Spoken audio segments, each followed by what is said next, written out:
Today, Kareem Abdul-Jabbar leads the Los Angeles Lakers, a club that needs to win badly to get back in playoff contention, against the Indiana Pacers.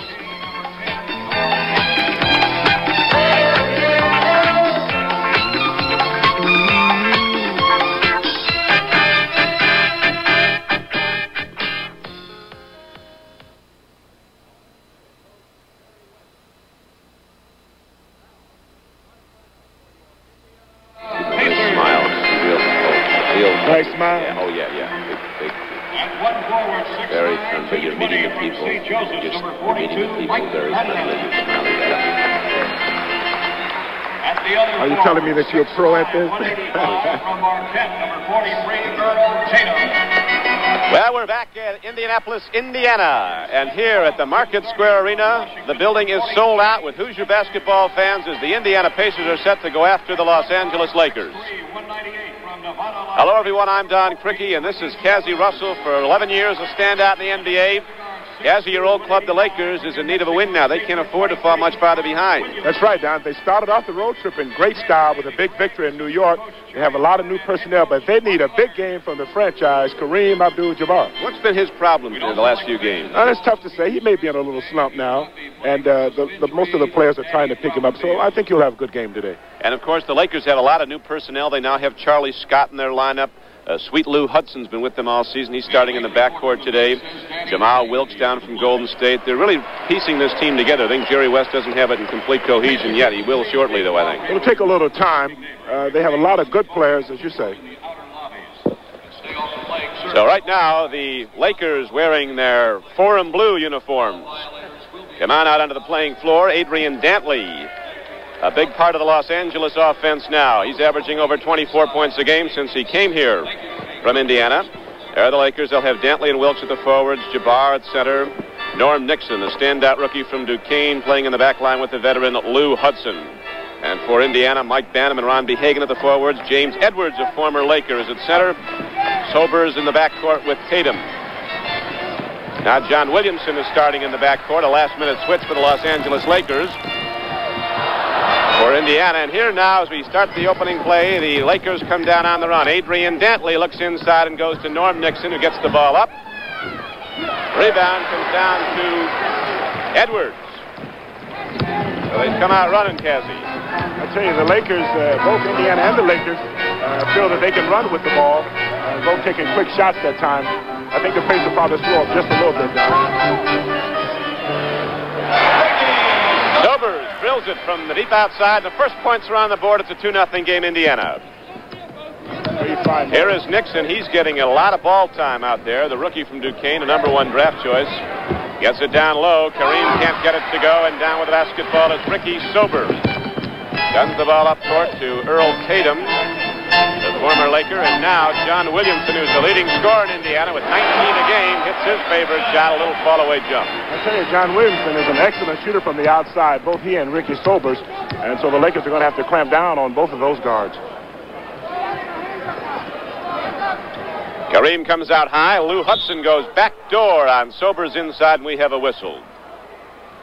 The Lakers like to run patterns if they can. But that one particular time they brought Kareem Abdul-Jabbar up high with a pass down low to Lou Hudson.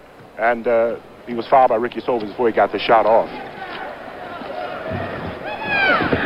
Kareem comes down with the rebound. They try to block him away from the ball, and he can't get the skyhook to go. And Dantley, who works so well off the offensive board, just gets in there and digs and gets points up, and it's a 4-2 game, Indiana. I tell you, that's his strong forte, getting that ball off the board, and he's a great offensive rebounder, so they're going to have to keep him off the board.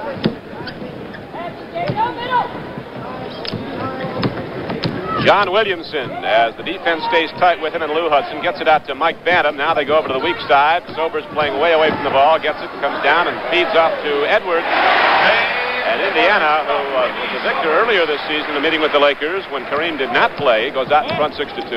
James Edwards is an excellent shooter, and I think the game that he had against Indiana might have triggered that trade that brought him here. As we see Lou Hudson going down low, and looks like I have a foul before.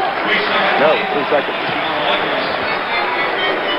So a violation against the Lakers, and the ball now turns over to the Indiana Pacers. Williamson working with Sobers in the backcourt. Sobers came here from Phoenix in a trade that sent Don Boosie Out to Phoenix, and that's turned into a real good club, isn't it, Kez? Well, I tell you, Phoenix has really played well. Lucy is really helping them as we get a call. Mike Bantam drives to the basket. Los Angeles foul. They felt that Sobers added a little punch here, and of course. Let's watch him again now. Here comes Bantam down the side of the lane, and I think he got fouled before that. Yeah, he did, and the Pacers come back and get it to go now. Rolling off, the Lakers come up with a basketball, trailing 6-2 with 9:29 to play in the first quarter. Here's another foul call. The referees seem like they're trying to keep the game in control right off the bat. We've had 2 or 3 quick fouls early in the contest.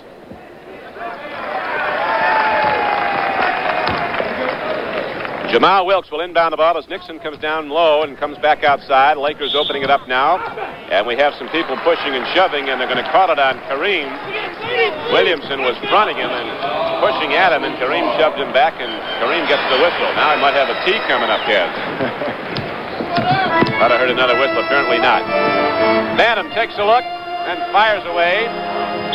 Nixon goes for the basketball with Sobers, and they ruled that Ricky Sobers was the last to touch it, so it comes back into Los Angeles. Lakers trail 6-2 in the first quarter. Sweet Lou Hudson, a 14-point-a-game scorer at Los Angeles, a 22-point-a-game scorer throughout his long career in the NBA. Down low, it's Kareem's third shot that he can't get to go. Hudson follows it up. Lakers get a third try, and finally the ball is tipped away by Tatum. Tried to save it as Williamson, and the ball comes back into Los Angeles. Don, I tell you one thing right now, early in this game, Indiana's going to have to keep LA off the board. They're sending a lot of players to the offensive board.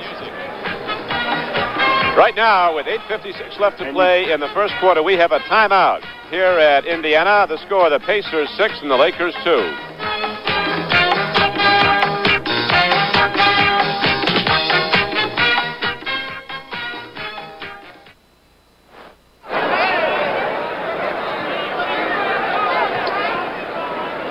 All right, I have some.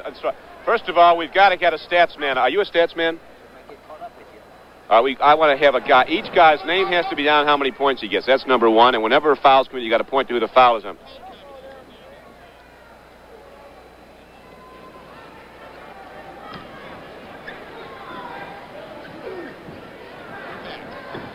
Back to live action at Indiana. Don Criqui with Cassie Russell, and the Lakers now get their third and fourth points on the field goal hit. It is 6-4 game. Jamal Wilkes with a fine jump shot from the left-hand corner. Earl Tatum knocks in a 20-footer. Earl Tatum's an excellent shooter, and they feel he's a good acquisition to their ball club. Tatum out of Marquette, a very good shooter, plays without the ball a great deal of the time. And here comes Norm Nixon, the man who is quarterbacking the Lakers, bumping it in and out. He's got a lot of speed. He can accelerate into that open lane if it does open up. Another foul. They feel that Norm Nixon is really a key to their ball club. Of course, John Williamson committed the foul there. And Norm does have a lot of speed, and he handles the ball real well as he directs traffic. I think just called a play. Kareem goes 0 for 4. He's going to try it again. And the big guy is 0 for 5 from the field. It's an 8-4 game, and Indiana comes down on the run as Sobers takes it right to the basket. A little too much on him. Bantam working it. Here comes Nixon. Wrong guy got the basketball. John Williamson back to Sobers, rejected by Kareem. I tell you, although Kareem is having trouble with his scoring right now, he is playing aggressive defense. The other day he had 6 blocked shots against Philadelphia, so he saved a basket there, Don. There's Bob Leonard. He was a teammate of Jerry West back in 60 and 61 out at Los Angeles. Williamson tries to make the shot go. Kareem takes it down, looks for the outlet, finally gets Jamal Wilkes coming up on the run. Outside to Hudson, the Lakers working plays here early in the game. Now the big guy comes down to the free throw line, takes a look inside. The ball is knocked away by Williamson and saved into the wrong man, Jamal Wilkes. He puts Tatum away with a head fake, but can't get the shot to go, and Adrian Dantley comes up with the offensive rebound. Kareem is really frustrated. Finally, on his 6th field goal attempt, he gets it down, and it's an 8-6 game, Indiana by 2. Cassie? I think you can credit that one to Adrian Dantley. Again, Adrian Dantley is strong inside, and everybody's watching Kareem, and he's going to the board. Tatum gets the ball outside of Sobers, down low to Williamson. Here is Bantam taking a look inside, makes a move on the ball, and Kareem has his second reject. Again, he's playing good defense during this stretch, and of course he's just in a little slump right now, and he's going to come out of it. Jerry West, the Laker coach, was critical of his team's overall effort against Buffalo after the Lakers won a real good game at the Garden against the New York Knicks. They went up to Buffalo, were beaten by a point, and what was their poorest performance of the season, he felt, I think, has. I'm sure that playing the Knicks, they had a great ball game, and then, of course, they felt they should have beaten Buffalo and had a mental letdown.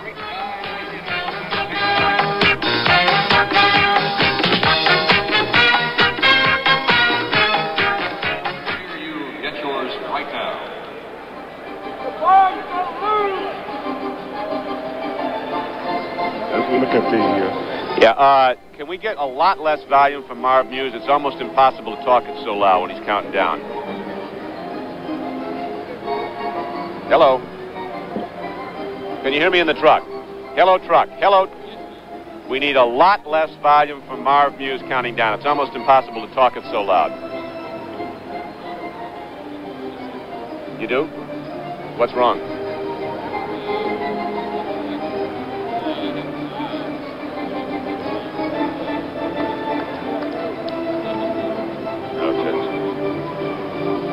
Yes, keep that punch, keep that level up, you know. Okay, yeah. Dropping down just a little bit. Yeah, keep projecting.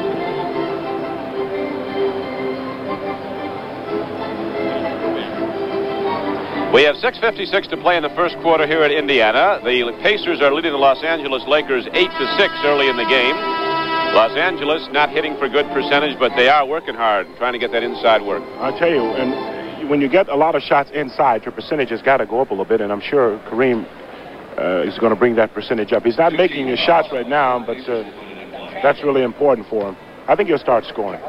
The rebounding is a decided advantage for Los Angeles. The Lakers have out-rebounded Indiana 12-2 so far.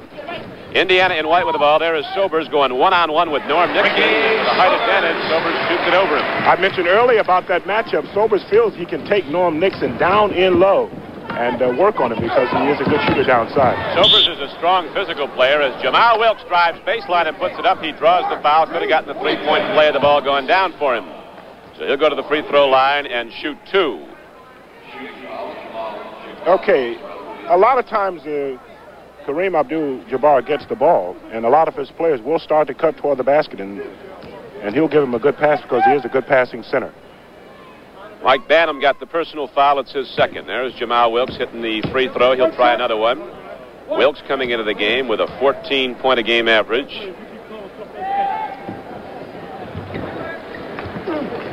And it's now a 10-8 game. The Lakers again trail by 2. Sobers moving with the ball, goes to Tatum, and here is Banham as Indiana's taken some of the Lakers on a free side and going one-on-one and putting the ball up. That time they can't get it to go, and the Lakers come down with a chance now to tie the game. Kareem coming from off the play as Dantley takes it inside. Not quite enough there. Again he gets his own rebound. Again he gets his own rebound. If at first you don't succeed, but Adrian Dantley cannot get it to go, and here comes Indiana. Boy, it's amazing. On the fast break here, we see Earl Tatum pulling up for a 15-footer and missing, and there's James Evans.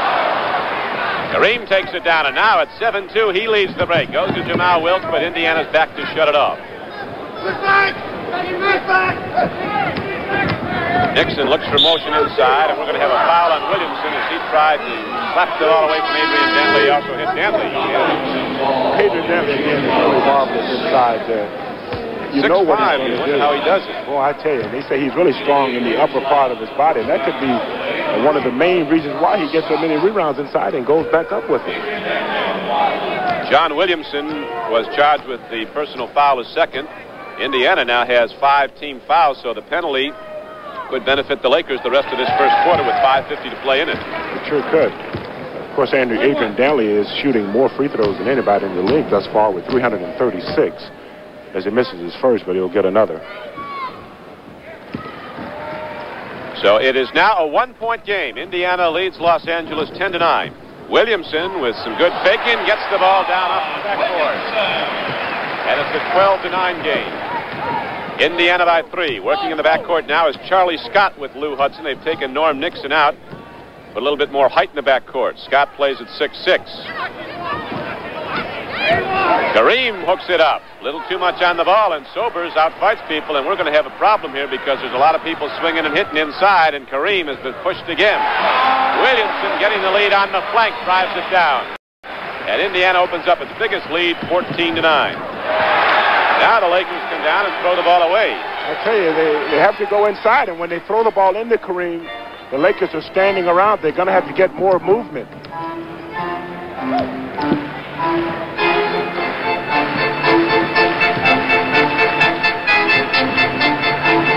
Lakers doubling up on the ball, but as Lou Hudson takes a swing at it, he got some of Earl Tatum. Earl Tatum looked like he was trying to do a little one-on-one that time. It might not have been a very good foul on Lou Hudson's part that time. For the first time, number 5, Tom Abernathy.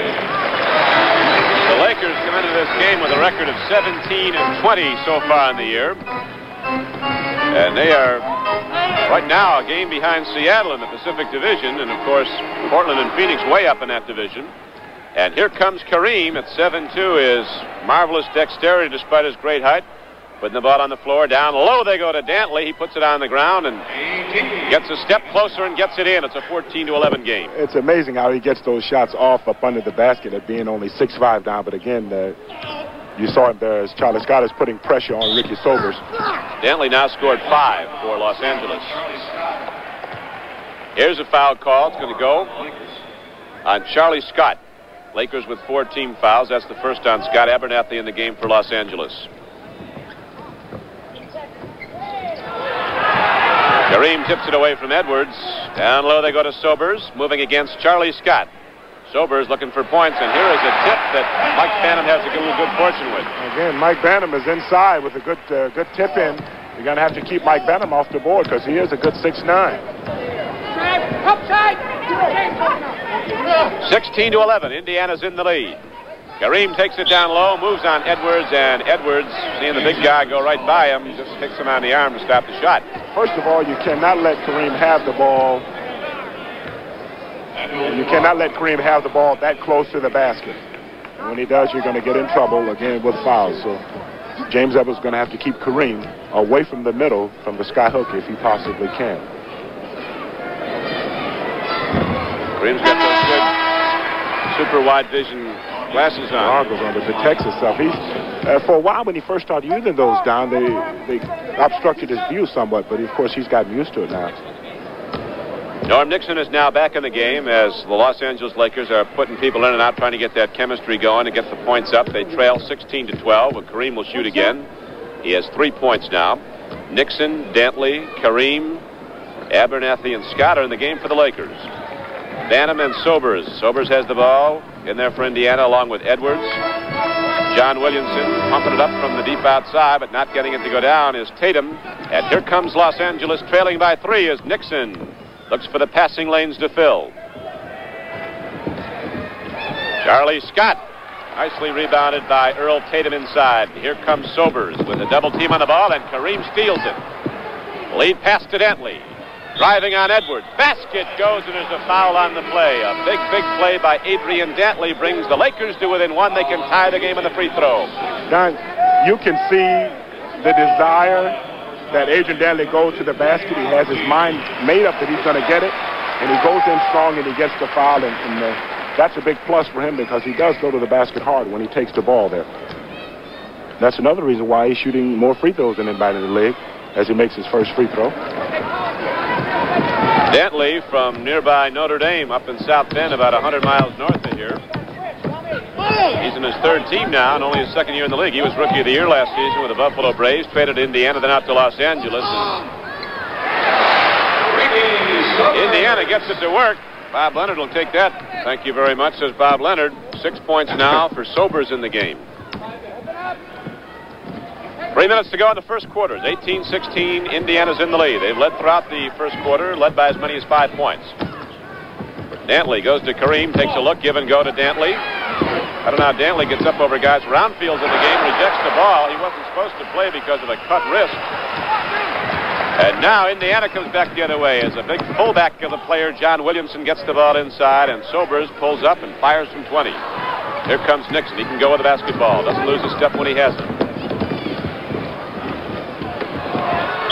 Scott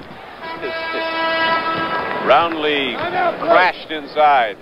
They will hit you down there, won't they, guys? I tell you, for the foul, his first timeout, Los Angeles. We have. He does get a lot of offensive rebounds at times for a big guard.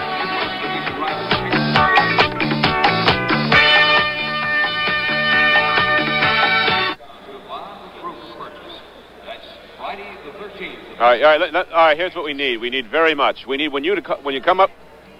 Can you hear me, Bob? All right. When you call a replay, just say replay. Please don't say anything else like describe the action or here it comes. It's very you're very loud and through no fault of your own. Just give us one word on replay, and please try not to call camera shots when we're on.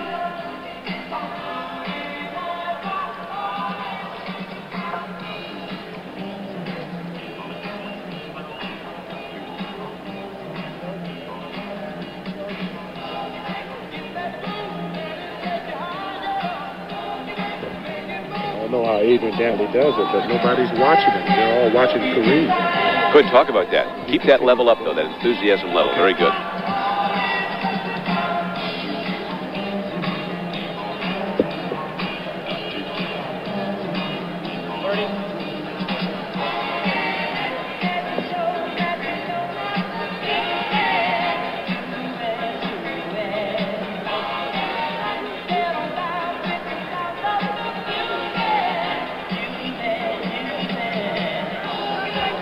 Dantley feels that he's got to be the only rookie of the year to be traded.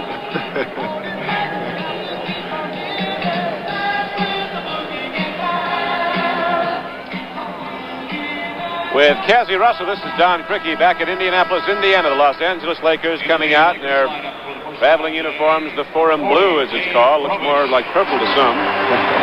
Well, you better not let Jack and Cooker you call it purple. He likes that Forum Blue as Dave Robish enters the game for Kareem Abdul-Jabbar.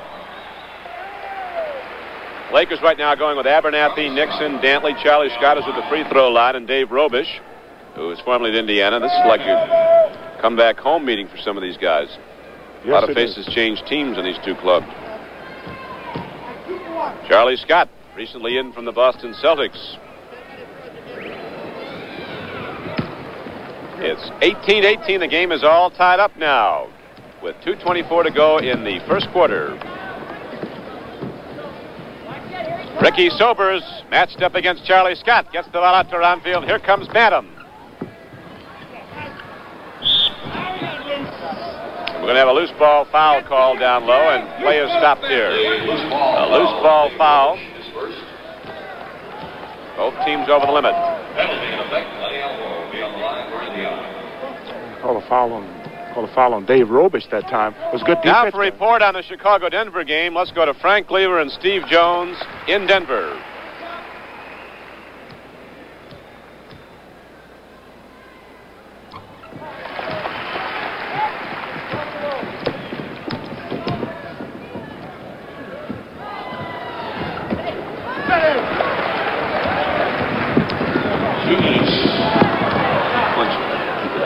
Way up.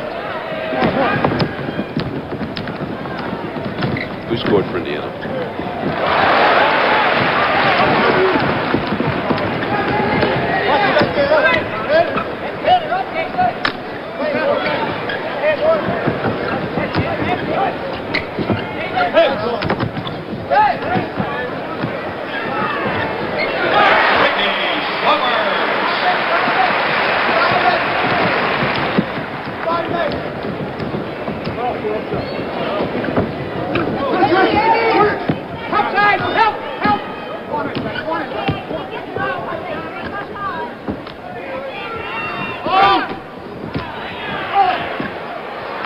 Welcome back to Indianapolis. This is Don Crickey with Cassie Russell. Our score is Indiana 22, the Los Angeles Lakers 18, with 1:10 to play in the first quarter. While we were away, Len Elmore hit a couple of free throws for Indiana, and Ricky Sobers hit a field goal. He's the leading scorer with 8 points, so the tie's been broken, and Indiana's back up again by 4. Now the Lakers trying to inbound the ball, throw it away. Yes? And the Lakers have trouble getting that ball in bounds as Ricky Sobers put a little pressure on Norm Nixon in the backcourt, causing the turnover.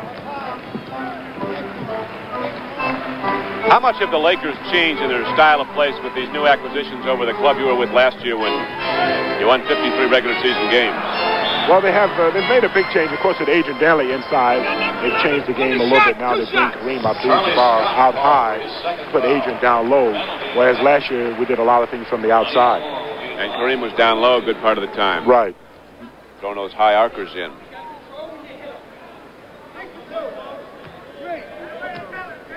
At the free throw line is Len Elmore. Can't get it to go. It is a 22-18 game with 56 seconds to play in the first quarter. We'll also be updating you today on the Boston at Philadelphia game, as the Celtics, under their new coach Tom Sanders, were told another coach bit the dust last night. Kansas City. Phil Johnson is reportedly out. Oh, that's a surprise there. Lots of surprises. And probably more to come, too, Don. It's something to do with winning and losing. That's right. Abernathy gets the ball over to Scott. Here is Nixon as Sobers drops off him. Robish playing down low. And Dave Robish can't get it down. Abernathy tips it and gets the roll. And the Lakers are now down by 4, 24-20. First points for Tom Abernathy, a native Indianan. Went to Indiana University. Ball tipped away, but Earl Tatum working hard gets it now. Guns the ball into the lane to Mike Banham, who comes around, can't get it to go, but there's going to be a foul on Adrian Dantley on the play. Adrian Dantley called for Mike Banham, again, away from the ball, makes a cut to the middle. And, of course, Adrian Dantley had position, but the official thought otherwise and called the foul. Mike Banham is a very active player. He's a good, legitimate 6'9", and he's not a bad shooter.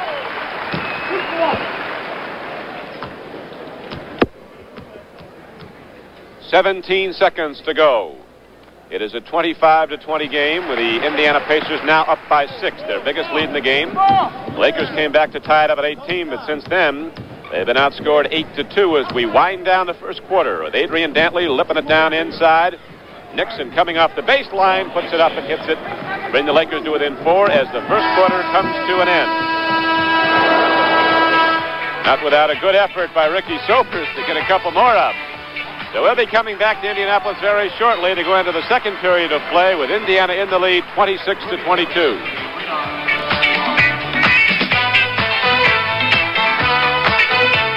First Federal Savings and Loan celebrity shooter is Ron Ford. Who are the officials? Don Murphy and who else? That's Jake O'Donnell. Jake O'Donnell. And Benny Fryer, former Portland. After that warm-up shot, 75 on the line, 125. I think that's Bernie Fryer. 200 if he makes the three-pointer. And that's 75. Okay, Ron, now from the top of the circle for Grand Prix Masters coming back.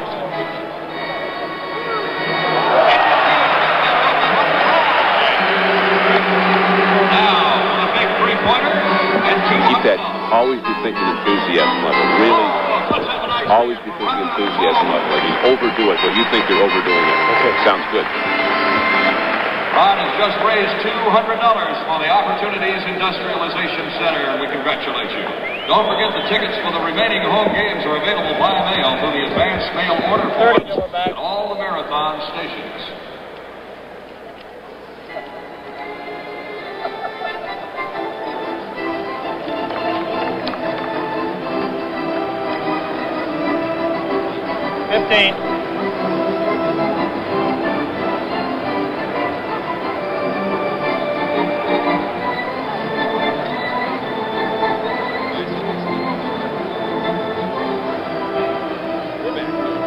Following NBA basketball today here on CBS, you'll be seeing live from Madison Square Garden in New York the finals of the Grand Prix Masters Tennis Tournament and two of the premier players in the world. Jimmy Connors and Bjorn Borg meet for the men's championship. That's Grand Prix Masters Tennis coming up following NBA basketball here on CBS. As we now move into the second period of play, the Indiana Pacers lead the Los Angeles Lakers 26-22. This is Don Criqui with Cassie Russell in Indianapolis. Williamson gets the ball out to Ron B. Hagan, and he throws the basketball away. Robish touched it. So Indiana keeps it. There's Ron B. Hagan out there. Ron B. Hagan, of course, came from Houston, and he's a good, strong inside player. Elmore finds an open lane, but doesn't move with the ball too well with it. Now we're going to have a pushing foul inside. 3 seconds. Jake O'Donnell right down on top of it. He's going to give a 3-second call. There's probably a zone warning against the Lakers. That's a zone warning by the official to the Los Angeles Lakers, and they've been accused of playing that most of the year. And I knew right away when they called that's what they were going to be calling. Awful lot of teams use a zone and try to. It's disguised, but they use them, Don. Who are some of the most notorious zone teams? I better not say. Of course, the Lakers use it. Philadelphia uses the zone. Anybody's got the big center. That's right, and they try to keep him close around the basket. 26-22. L.A. trails by 4. Nixon and Scott work in the back line now. Kareem has 9 rebounds in this game. Los Angeles has turned the ball over 7 times, only 3 turnovers for Indiana. Los Angeles is shooting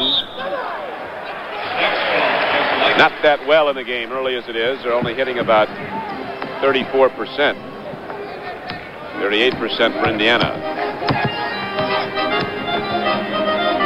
Earl Tatum coming down low and gets the ball but can't get the shot to go in. Robish with good position off the defensive board now kicks it out to Charlie Scott. The Lakers come down running it. Scott takes it from one end to the other. Elmore slaps it away. Williamson goes for the ball and Charlie Scott comes up with it. Out to Robish. Gets a free shot. Can't get it to go. Jamal Wilkes with the offensive board. Hagan working hard on him. Abernathy has it taken away and Charlie Scott finds the basketball again. Robish going to keep trying till he gets it right out there. I tell you, Robish is not a bad shooter. Of course, he's having a little trouble right now taking shots from the outside. And it's not the kind of shot that the Lakers probably want to take at this point.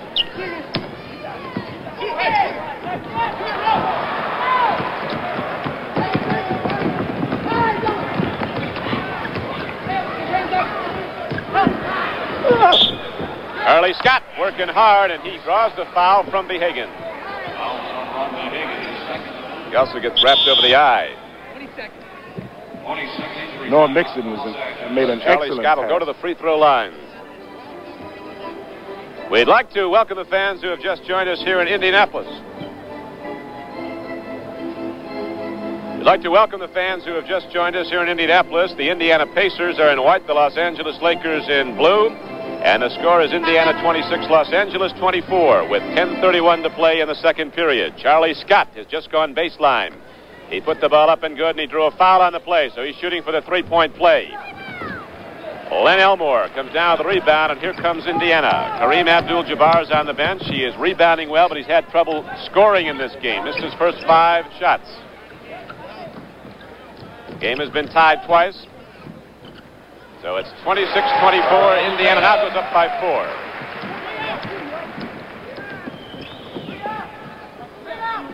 Norm Nixon working in the backcourt for Los Angeles. Gets the ball now over to Abernathy. And here is Charlie Scott taking a look as there's moving down the lane. Robish comes down low. They kick the ball out high to Wilson. That's behind the head jumper works for him. Jamal Wilkes, I'm sure the Lakers will use a few more jump shots from him. Jamal is a good shooter from the outside. Just haven't been getting that many shots. 9:45 to go in the first half. Ron Hagan going to the basket for Indiana. He is fouled on the play. Charlie Scott got him right in the same spot, I think, didn't he? Irritating with a pass into Ron Hagan, who likes to post down low and try to go toward his strength, which is what he likes to do. Something about an eye for an eye. Hagan got Scott over the eye. Now I think Hagan's lost one of his contact lenses. So we have 10 guys, 6 feet 8, crawling around looking for a little thing the size of a pinhead. He got it. Kareem found it. That was a quick find. That can go on for a while. You saw Kareem Abdul-Jabbar walk over in the area where the contact lens was lying and fake like he was going to step on it. And of course, Ron Hagan objected to that. So Hagan has his eyepiece back in. Loosens up that wrist and maybe throws up a brick. Who knows? I don't know. Because that could be another way of getting a few minutes of rest and losing a contact. Precisely what he did. He put the brick up there. Now we're going to have a timeout. Jerry West wants to counsel his Los Angeles Lakers with 9:42 to play in the first half. The score is Indiana 28, Los Angeles 26. We'll be back at Indianapolis in a moment.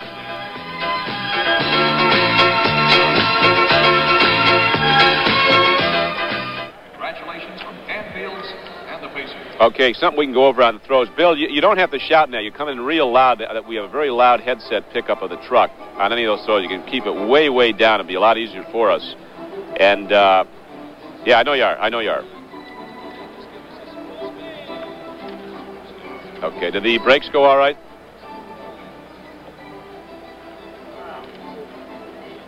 Can you possibly close your key in the truck when we are feeding the other network, like we picked up the New York network? And I know you have to wait. The key was wide open the whole time that when we welcomed New York. When we welcomed Boston, Philadelphia.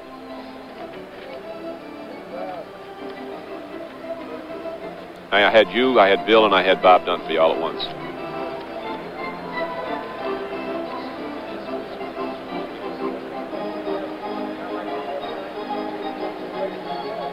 Yep.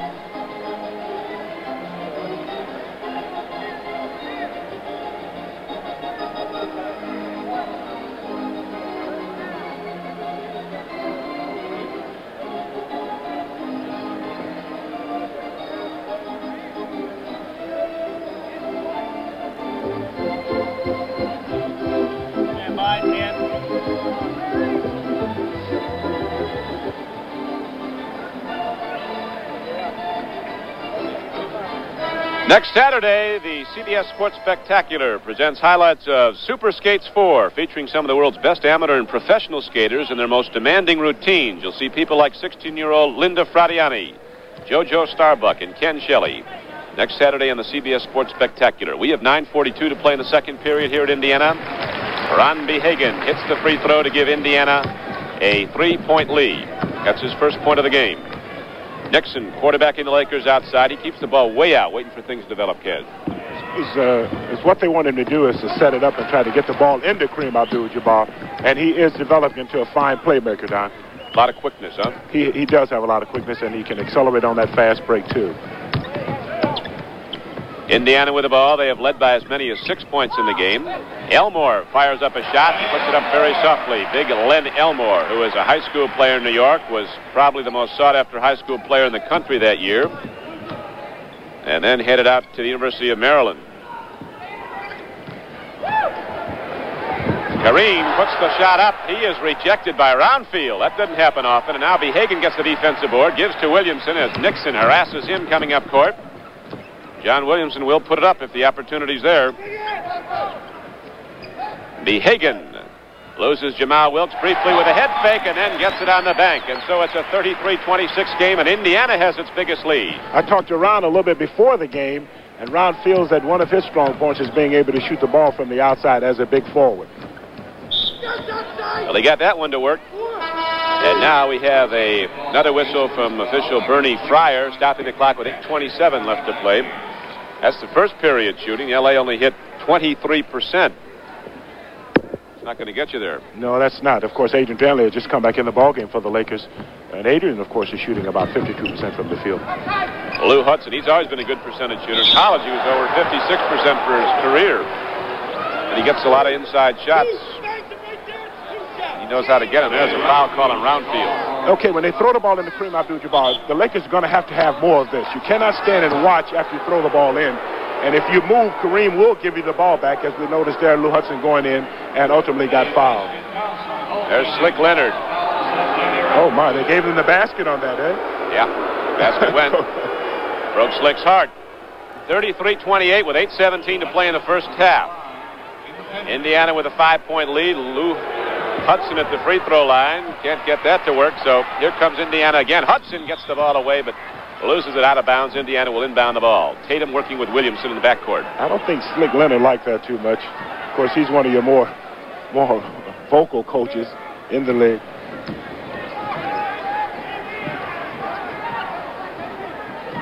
Down low, they got the basketball to Earl Tatum, playing one-on-one with Nixon. Again, they try to take Nixon into the hole and post him, shoot over him.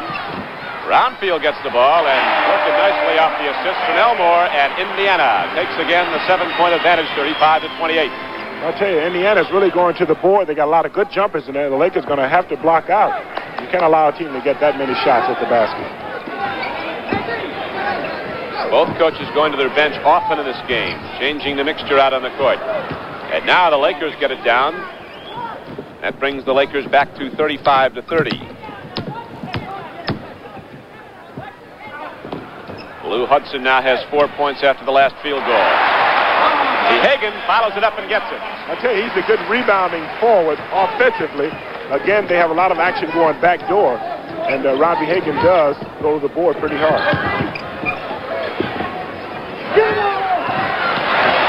Both teams with a lot of people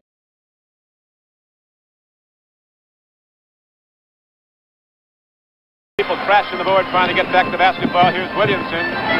Down on the far flank goes to Hagen. Not enough there, and Kareem tips it out to Dantley. Lead to sweep Lou Hudson in against Williamson. Rejected by Hagen, coming from off the play, and Indiana goes back on offense. Good defensive play. Oh, boy.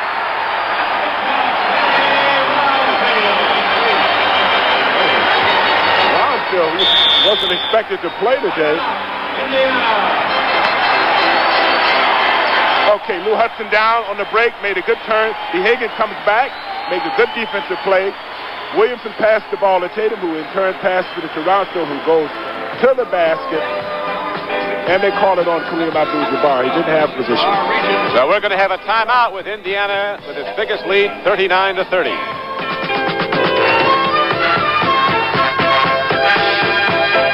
Could have gotten better position that time.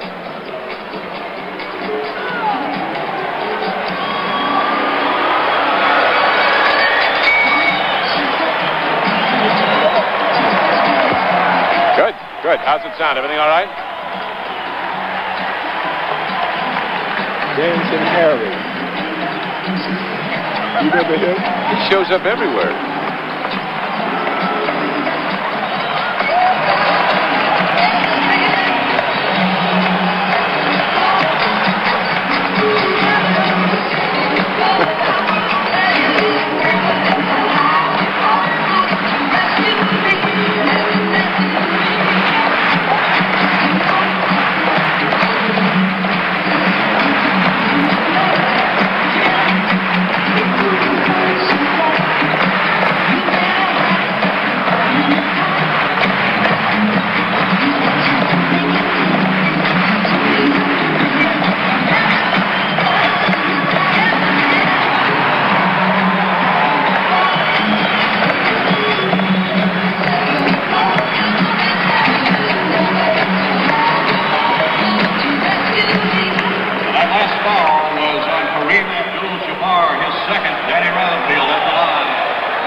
Back to live action. This is Don Quickie with Cassie Russell, Indianapolis. Brownfield hits the free throw. Ford is now in the game for Los Angeles. Lakers trail by 10, 40-30.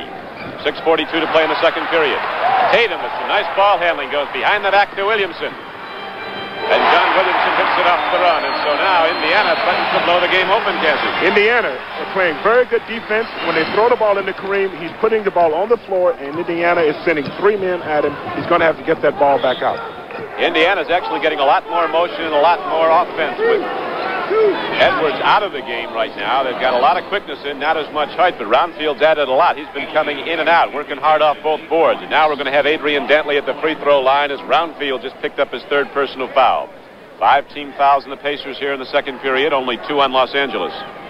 You see, Indiana does have a lot of players that are kind of in between forward and center, if that's possible. And they come outside and they go inside. And that way they get a lot more movement on their offense because these guys are real good jumpers and they move well. Adrian Dantley has now scored 9 points for the Lakers. They are back to within 11. They had the game tied at 22. But now Indiana moving the ball up and down, taking advantage of an inordinate number of Los Angeles turnovers, has been moving out in front. Indiana with a 10-point lead. We have 6:19 to play in the first half. Earl Tatum hits Williamson down low, putting it up over Lou Hudson. Coming from off the play is Elmore, and his ball coming to Los Angeles. Good hustle by Ron B. Hagen that time. I think had he gotten a handle on it, he might have had a layup. Norm Nixon brings the Lakers up court. Los Angeles has been going with a pattern offense. They're trying to set Kareem down, get him in position. He is being blocked hard. Williamson is working on him in a mismatch now. Indiana switching a lot on defense, and Nixon takes the pass back out and guns it in from the top of the key. Well, no, Nixon is getting a lot of confidence in the shooting, and you can tell, and he made a pretty good shot at that time. He sure did. 42-34, an 8-point lead for Indiana. We have 5:45 to play in the first half. Sweet Lou a little aggressive on the defense that one time, and Jake O'Donnell thought he came over the top.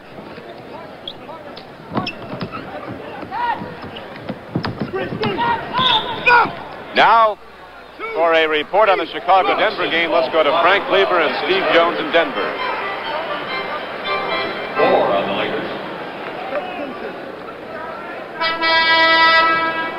Charlie Scott back into the Lakers lineup, replacing Lou Hudson, who leaves with 2 points, 3 fouls. He's still here.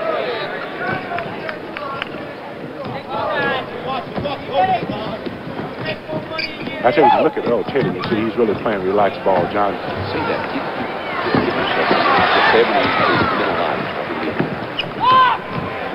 There's Earl Tatum with a good drive. Indiana continues to go to the board hard, and if they keep doing that, they're going to give Lakers a lot of trouble inside. When you're talking on the air with your hands, you tend to animate much better.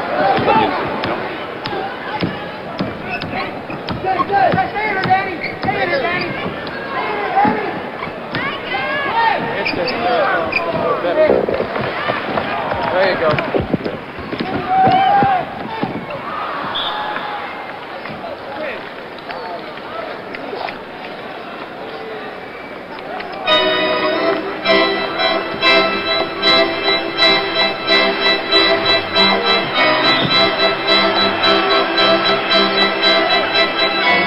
Welcome you back to Indianapolis. This is Don Criqui with Cassie Russell. Our score is now Indiana 42, Los Angeles 34, and we have 4:59 to play in the first half. I tell you, Indiana's really playing good basketball right now. They're going to the board, they're moving the ball on offense, and they're getting a lot of opportunity shots. DeHagen takes a poor percentage shot, but Williamson gets the offensive board. John Williamson will play schoolyard with you, but he can score. Here comes Tatum. Loose ball foul. It's going to go, it looks like, on Len Elmore. I tell you, that one particular sequence, the Indiana Pacers did not play smart basketball. They took 2 very bad percentage shots at that time. You don't want those kind of shots with this type of lead. They've got the building just about filled here in Indianapolis as the Lakers come in for the second and last time this season in the regular season. First personal foul is on Don Ford. Don Ford at the free throw line. The personal foul was on Len Elmore, his first. Big guy from the beach, Don Ford. Don Ford is one of your better running forwards. Gets up and down the floor very well.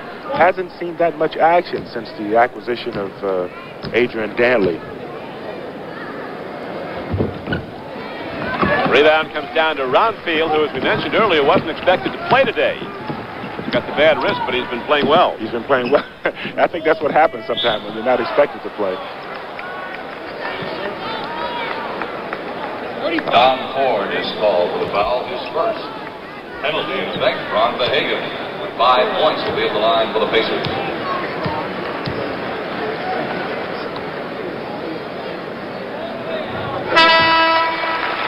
Ricky Silver's back into the Pacer lineup for Earl Tatum.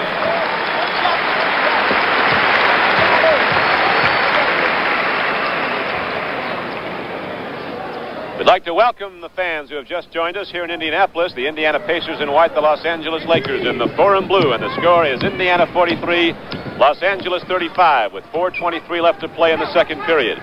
The Lakers with the ball. Dantley's been playing excellent one-on-one basketball, getting inside that. Dantley with the ball, and here comes Indiana. They forced a lot of Los Angeles turnovers. Good defense that time. Again, when they put the ball on the floor, Indiana sends 3 players, and the Lakers are being caught dribbling the ball and not looking for the open man. Yeah, an interesting contrast in this game. Los Angeles has a decided rebound advantage, but they've turned the ball over so much they've fallen behind. They were down by 12. They're now down by 8. Here come the Lakers running as Charlie Scott takes it in.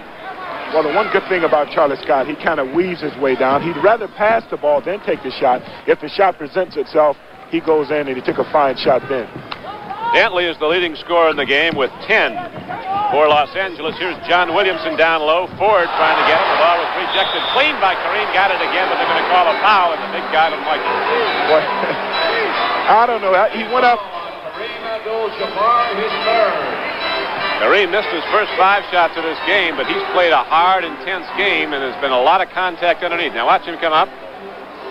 He gets it. Now he comes back over to block it again on Elmore. Looked pretty clean. I know it did. It looked like he got it going up. It looked like a clean block to me. And Len Elmore makes his first free throw. Len Elmore has now put up 7 points in the game. 44-37. Indiana is in the lead. And so with 3:37 to play in the first half, Indiana has a 45-37 lead.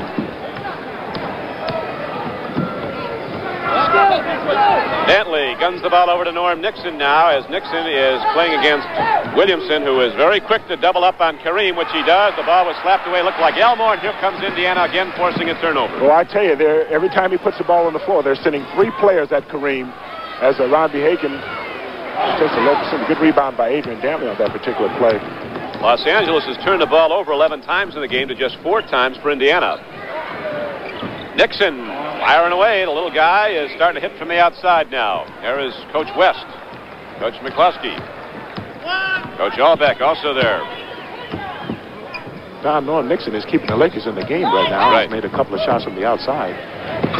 Norm Nixon's been a big factor for Los Angeles, staying as close as they are, and they're down 45-39. Len Elmore now has scored 10 as Indiana again opens up the 8-point lead. Len Elmore has come off the bench and has played well. I mean, he's gotten 3 or 4 offensive rebounds, and they're going to have more of that from him. Kareem puts it up, gets the basket, and cheers the call by official Joe Crawford. As the foul finally goes on Indiana. Kareem apparently feels it was a while since they got one. We're going to have a break in the action here with 2:28 to play in the first half.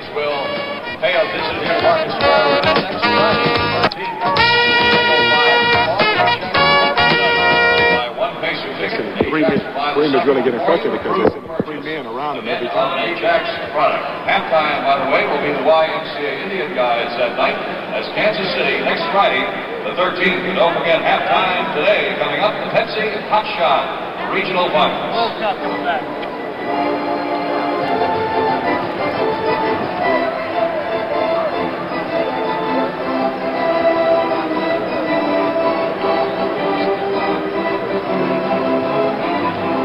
Very good. Yeah, he can't help it though. They can't. There's something wrong with the audio. That's why it's so loud. And so you have to put up with it. That's why they can't help it. They bring it down if they could. We're real loud into their ear down there too. We're real loud into them down there too. It's just audio's a little loud. Keep that punch up, Kaz. Keep it coming. Bring the whole inside man out. Let it all hang. Yeah. Right.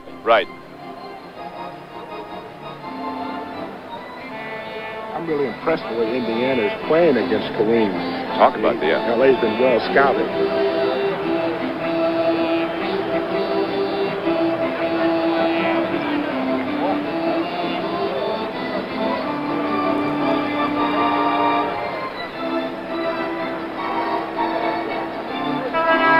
The CBS Sports Spectacular next Saturday, among other things, features World Cup skiing from Zweisel, West Germany. Ingemar Stenmark from Sweden, a man to watch in the slalom and the giant slalom events. You'll also see the great young skier from White Pass, Washington, 20-year-old Phil Mayer, who is ranked 7th in the world in the recent standings. That's part of CBS Sports Spectacular next Saturday, World Cup skiing from West Germany. We have 2:28 to play in the first half here at Indianapolis. The big man, Kareem Abdul-Jabbar, at the free throw line. And he brings the Lakers back to within 5. They trailed, you'll recall, by as many as 12 points here in the second period. And for the one time, Kareem got the ball in low, and they allowed him to turn into the middle, and of course resulting in a 3-point play. Elmore forces a long shot, and Banham working hard inside. Rebound, puts it back up, gets it down, and draws the foul. I tell you, Indiana continues to go to the offensive board, and you can't give a team 2 or 3 shots. Here, Len Elmore takes the shot. Mike Bantam gets the inside position on Don Ford. He gets a good bounce and goes up strong with the ball, resulting in a three-point play. And he converted the 3 points. So now the Indiana Pacers have the 8-point lead, 50-42. Looking at some of the scoring, the leading scores for Los Angeles. Dantley has 10. Kareem has 7. Wilkes has 6. And it breaks down. 8 points for Nixon now, all on field goals. Getting that good outside. Kareem loses the ball again to Elmore. Here comes Sobers, leading to Elmore, and Nixon looked like he had position. He did. So he draws the offensive foul from Elmore and gets the ball back over to the Lakers. That's good defensive position by Norm Nixon that time. Lakers have turned the ball over 12 times in the game. Indiana just 4. The Lakers have out-rebounded Indiana 27-19. Lakers going with a controlled offense. Indiana's done a nice job scouting Los Angeles, I think, Kaz. They really have. Now, Kareem turns to take the fall-away jump shot, and that's the kind of shot they want him to take. They prefer that rather than the sky hook. They haven't given him too many good shots. Kareem hitting that now has 9 points in the game, and it's again a 6-point advantage for Indiana. Pacers going on the perimeter now, gunning that ball around the outside. The old ABA 3-point line out there still on this court. Used to be you hit it from outside that line and you got a 3-pointer. You get fouled, you get a 4-pointer. Slick Leonard. Ricky Sobers had his mind made up that he's going to get that shot over Norm Nixon. He wants it, doesn't he? He's trying to post him every time he comes in on him. That's right. And Ricky Sobers is not a bad shooter either. He's got a pretty good percentage going. Ricky Sobers will play you tough. From Nevada, Las Vegas, an 18-point-a-game scorer here for Indiana. He is their second leading scorer. John Williamson is the leader with just over 19 points a game. Sobers has 10, Indiana by 8. And he shoots 80% from the foul line, as you saw there, where he made both free throws. Charlie Scott looks down low. Kareem posts to the left side of the lane, now breaks off, and the double team stays with him as Dantley comes across and gets the ball, and now to Nixon. Lakers moving the ball very quickly, humming that basketball, waiting for the open.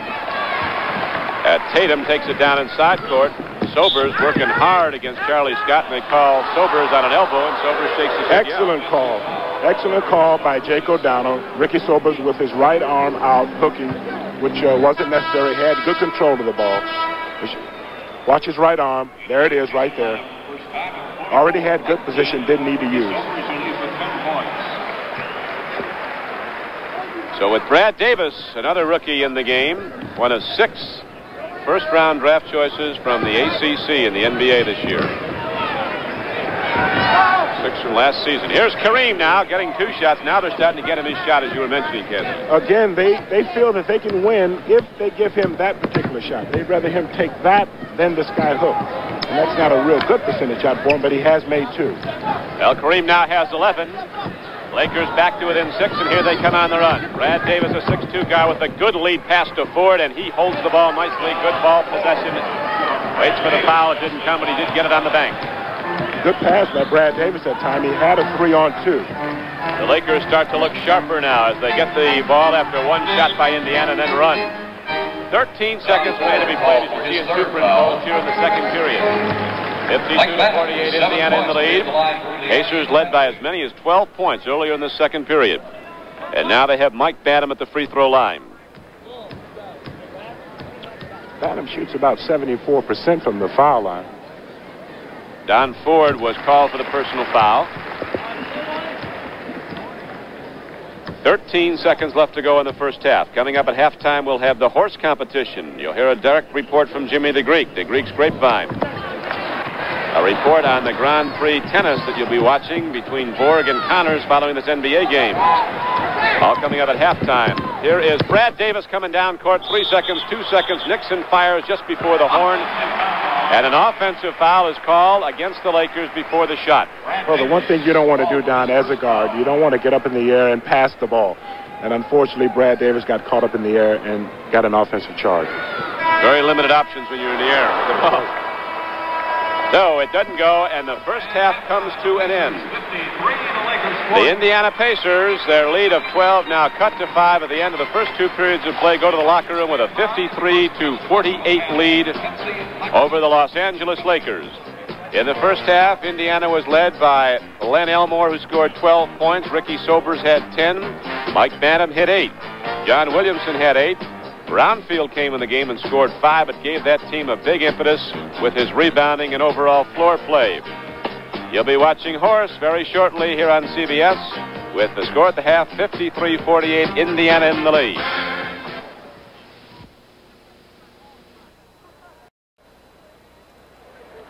Ladies and gentlemen, we are proud this afternoon to present another edition of the Pepsi-Cola NBA Hot Shot competition as our halftime entertainment.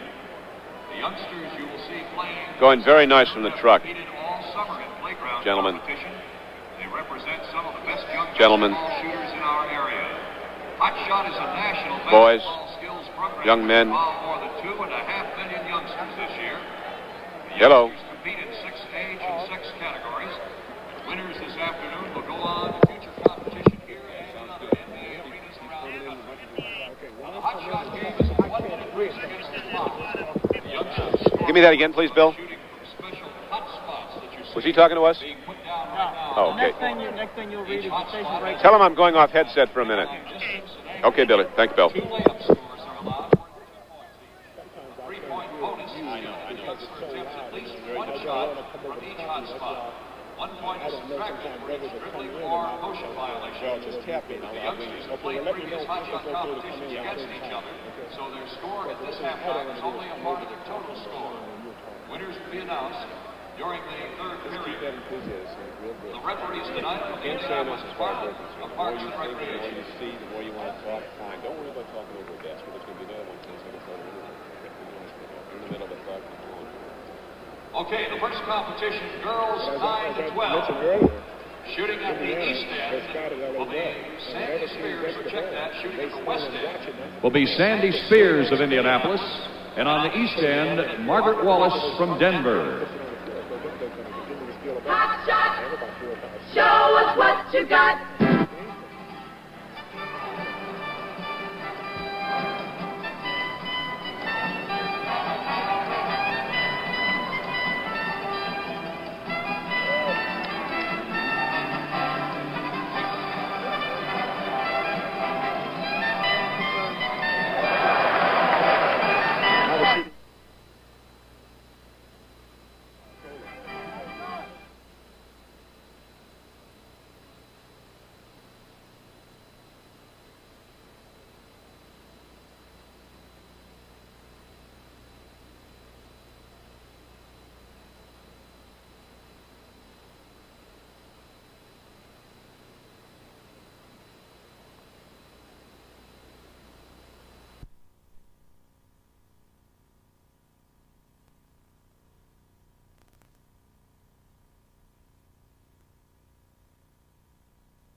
Give me that again, please, Bill. Was he talking to us? Oh, okay. Next thing you'll read is the station break. Tell him I'm going off headset for a minute. Okay, Billy. Thank you, Bill. 2 layup scores are allowed for 3-point bonus. The youngster attempts at least 1 shot from each hot spot. 1 point is subtracted for each dribbling or motion violation. The youngsters have played previous hot shot competitions against each other, so their score at this halftime is only a part of the total score. Winners will be announced during the third period. The referees tonight will be Indianapolis Department of Parks and Recreation. The more you see, the more you want to talk. Fine. Don't worry about talking over a desk, but there's going to be another one. In the middle of the talk. Okay, the first competition, girls 9 to 12. Shooting at the east end will be Sandy Spears, or check that, shooting at the west end. Will be Sandy Spears of Indianapolis, and on the east end, Margaret Wallace from Denver. Hot shot, show us what you got.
Give me that again, please, Bill. Was he talking to us? Oh, okay. Next thing you'll read is the station break. Tell him I'm going off headset for a minute. Okay, Billy. Thanks, Bill.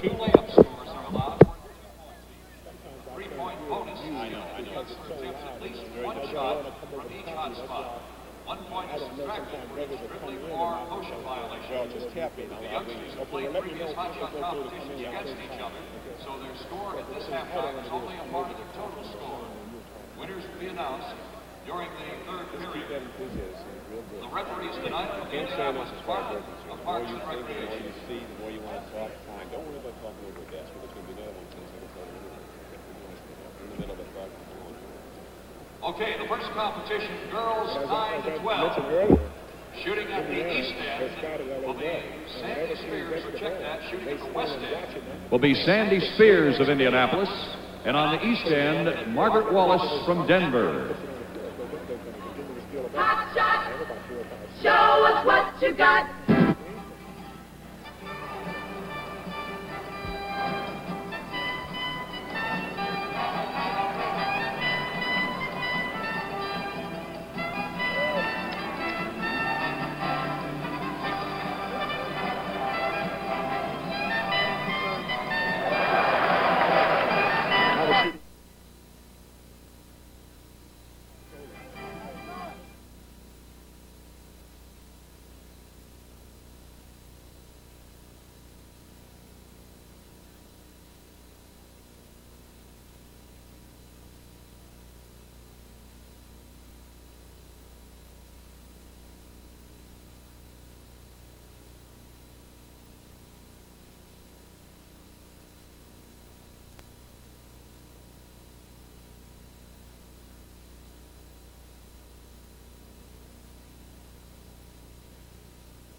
Denver in the 9 to 12 girls category.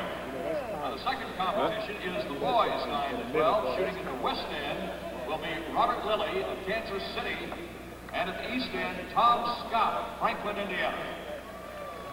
Hot shot. Show us what you got.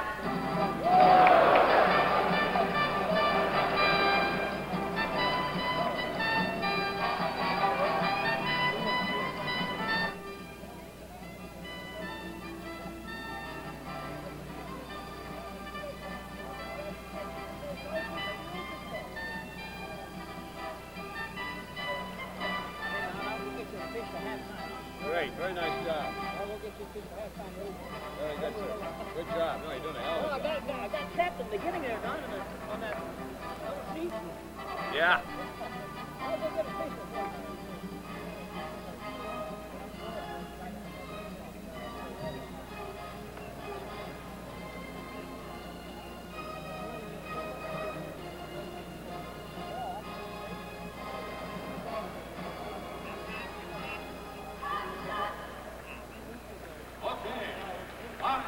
Let's hear it once again for those 9 to 12 boys. Robert Lilly of KC, Tom Scott of Franklin. Now the third competition is the girls 13 to 15. Shooting at the west end will be Janine Olds of Kansas City. And shooting at the east end, Nancy Soul from Denver. Hot shot. Show us what you got.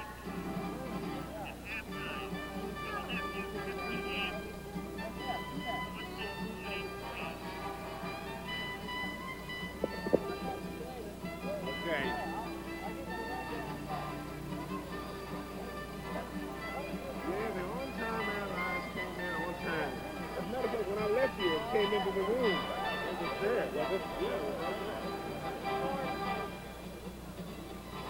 fact, I brought my black and white kind of flash sport jacket over to the gym, and I asked them, they said probably better to wear that because it's kind of the shoulders are kind of down. You got made? What, Chicago? Really good.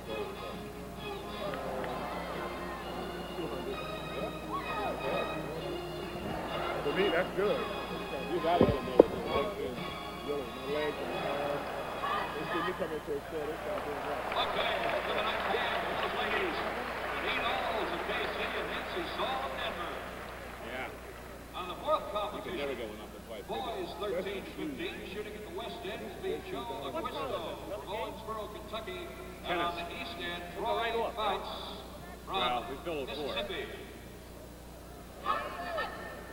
About that fit, is it? Are we early? I mean, if we're early, we're not going to do any interviews downstairs, are we? Who's going down? You Yes. What, the MVP? in that quarter, Chad. Okay. I'll be down here by that man.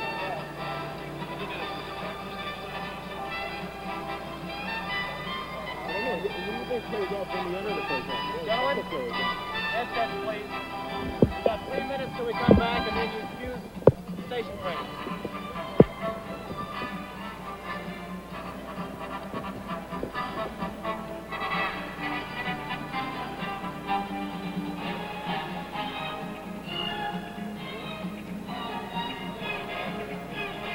Got that gusto over there. Don't come in with that humor. Come in with that stuff. Use that. Oh, absolutely. All of that stuff. Okay, there they are. The fourth competition, boys 13 to 15, Joe McQuisco of Owensboro, Kentucky, and Troy Bounce from... Marv, have the brakes gone pretty clean? Have the switches gone pretty clean? 16 to 18. Shooting at the west end will be Susie Harper from Chicago, and on the east end, Nancy Garcia of Denver. We haven't welcomed Boston yet. Show us what you got.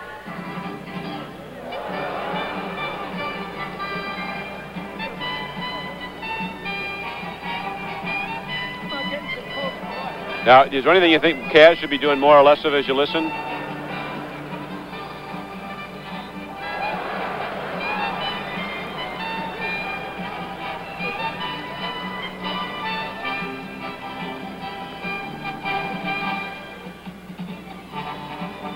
It's all right. We're having a... Thing is going good from the truck up here. It really is now. Yes, I have them on. No.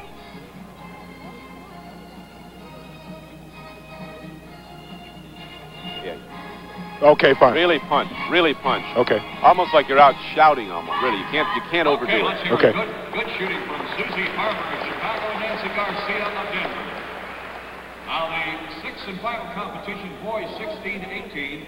It's just a matter of knowing exactly when they come in because I'm not sure because I hear so much talking in my headset. 30 seconds to the station break.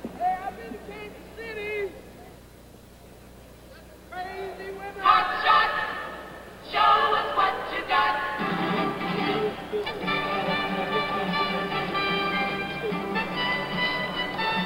Okay, up.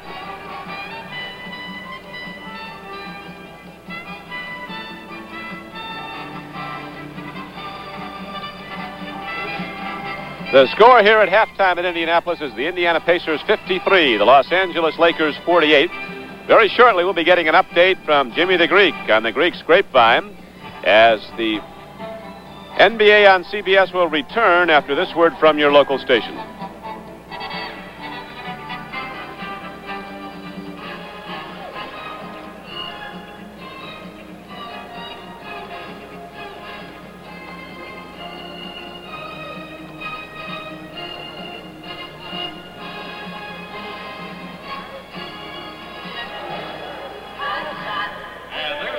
Competition of the day in the Pepsi Hot Shots, John Acquisto of Owensboro, Kentucky, and Kevin Coffin of KC. We want to thank all these boys and girls and thank our referees. The youngsters who win the Pepsi-Cola NBA Hot Shot competition here today go on to the Western Conference Championships. This was the regional final. Ultimately, 6 youngsters will go on to compete for the Western Conference Championship during the NBA Championship Series. During the remaining NBA season, you can follow the progress of this program on the CBS Game of the Week halftime show. We'll have the announcements of today's winners during the third quarter. Here are halftime statistics for Los Angeles. The leading scorer, Kareem Abdul-Jabbar with 11. The leading rebounder, Abdul-Jabbar with 11. From the floor, Los Angeles hit 18 of 51 for 35%. 12 of 17 from the line for 70%. Well, the Pacers... Well, Jimmy the Greek always has something interesting to say, and I'm sure he does right now. We're going to go and visit with him. That's coming up next. The Greek's Grapevine. Williamson, 6. Check that Lenny Elmore has 9. And the Pacers are 19 of 53 from the floor for 35%. 15 of 19 from the line for 78%. Your score is 53 to 48 at the half. And here come the Indiana Pacers.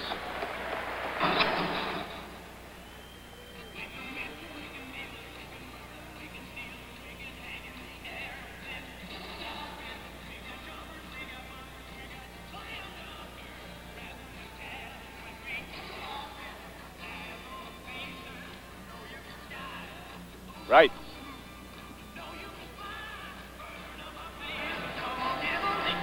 Yep. I kind of hear you indirectly. I'm getting Bill Barnes. I'm getting Bill Barnes.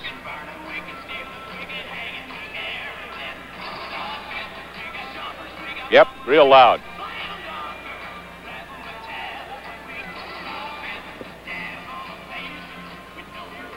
Halftime.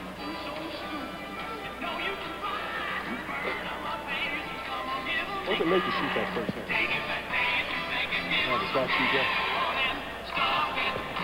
They didn't play that well. They're only 5 points down. They're getting any kind of point production from Kareem. They could really get into this game.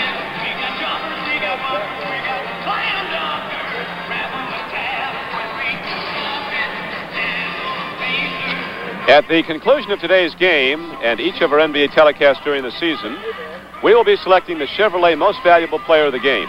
In conjunction with this award, Chevrolet will present a check for $1,000 to the General Scholarship Fund of the player's college or university. Any student may be eligible to benefit from these scholarship funds.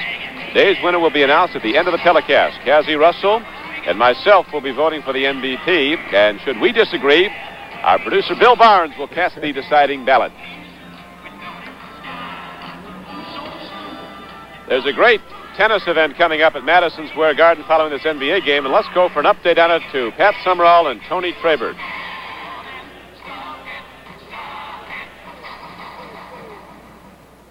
Now you can get your group or club to a Pacer game and catch great NBA action on a discounted ticket. Get the group scoop by calling the Pacer office weekday. I wasn't getting my own audio then. Ice cream people can make this birthday the best ever for the young Pacer fan in your family.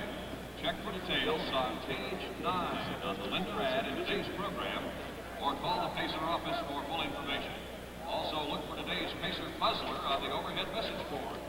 We ask once again for your cooperation with your non-smoking neighbors in refraining from smoking until you are in the outer lobbies.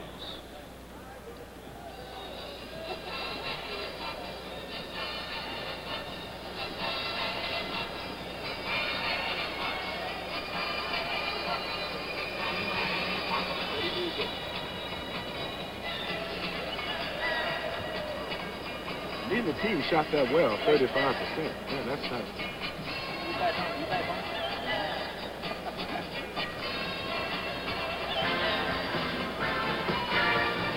All right, Pat, thank you. Both clubs are back out onto the floor now. We're almost ready for the start of the third period with Indiana in the lead 53 to 48.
This is Don Cricky with Cassie Russell back at Indianapolis, Indiana, where the Lakers and the Pacers are ready now to put it up in the air and start the third quarter. Nobody shot too well in the first half, particularly the Lakers, 35%, and I think that's an incorrect total for Indiana. They only shot 35.8%, so we have two 35% shooting teams here. You need a little better net in the NBA. Oh, I tell you, neither team has shot the ball well that first half. But I'm sure it's got to pick up a little bit better. Of course, it could be the shot selections, Don. Starting the second half for Indiana. Assists, you see, pretty well even. Offensive rebounds. One of the big problems the Lakers have had, Adrian Dantley has hit only 3 of 10 shots. And Abdul-Jabbar has hit only 4 of 13 shots. And there is the scoring for Indiana. Sobers and Elmo at 10 points apiece. Bannons and Williamson with 8. Behagan around field and Tatum rounding out the scoring. They've got a good balanced effort. Everybody's handled the ball. Everybody's been in the game for Indiana. And that's what happens when you move the ball around on offense. Everybody gets a feel of it, and as a result, you will get balanced scoring 9 out of 10 times. So the Pacers inbound the ball to start the third period. Sobers has the basketball. He is matched up against Nixon. Here is Tatum now as they get it outside to Banham, and the big guy fires it up, and Kareem takes it down. And Norm Nixon sets it up for Los Angeles. One interesting point now, you'll note that Earl Tatum is playing forward, where in the first half he played guard. A little more speed in there. And now somebody stepped on the baseline of the court, so Tatum will bring the ball inbounds for Indiana. Tatum, Sobers, Williamson, James Edwards, who didn't get a lot of playing time in the first half, and Mike Banham in the game for Indiana.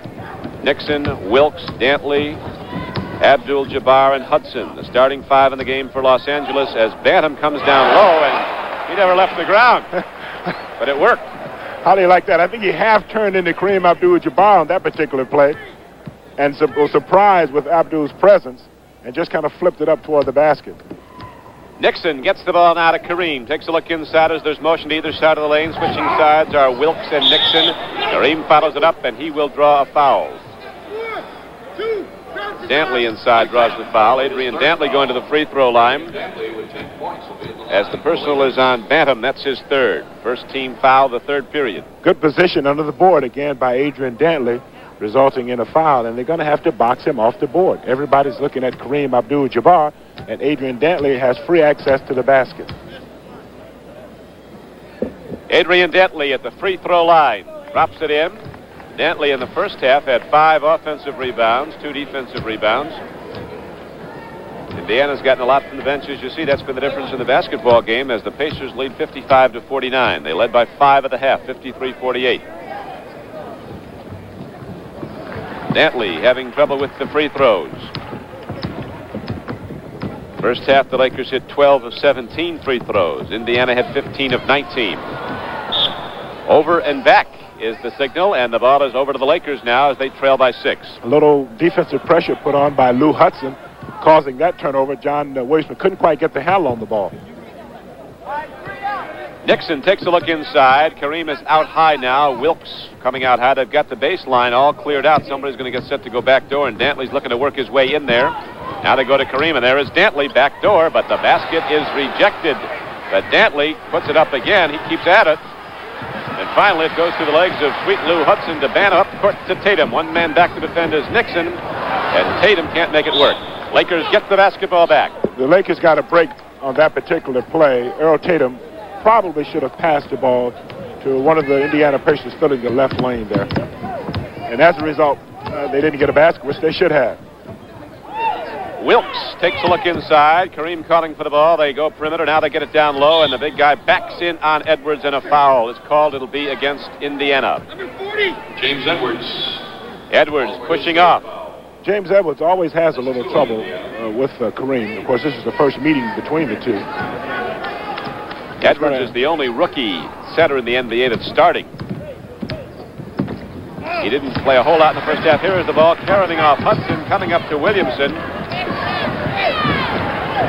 John Williamson, a bull of a basketball player, very strong, powerful player, hits the bucket to give Indiana the 8-point lead, 57-49. Williamson has 10. Kareem is triple teamed now and loses the ball to Edwards.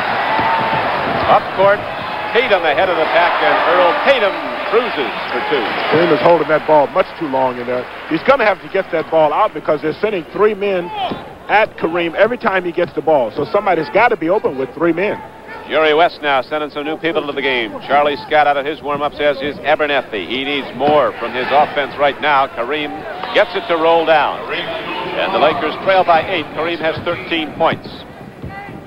9:15 to play in the third period here at Indianapolis. John Williamson falling away. Jamal Wilkes comes down the off defensive board.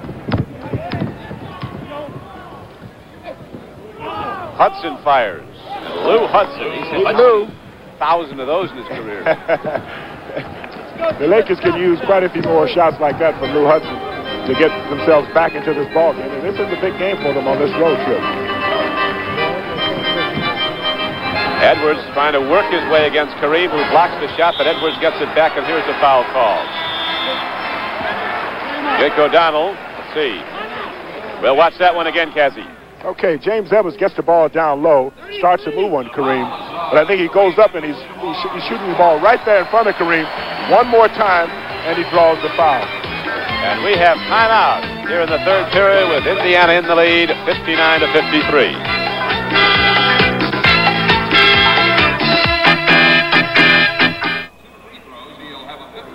Okay, apparently my audio is going out in the air all right, huh? I'm not getting any of my own audio or any of... Okay, I'm not getting any of my own audio or any of Cassie's, so talk to me again, Marv, so I know audio you're coming in.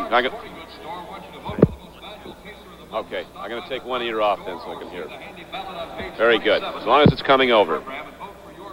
Oh, yeah, fine. Clearly, no. Is it kind of staticky? Or? Right. Yeah, it was something. I'm not hearing you. I'm not hearing you very clearly at all.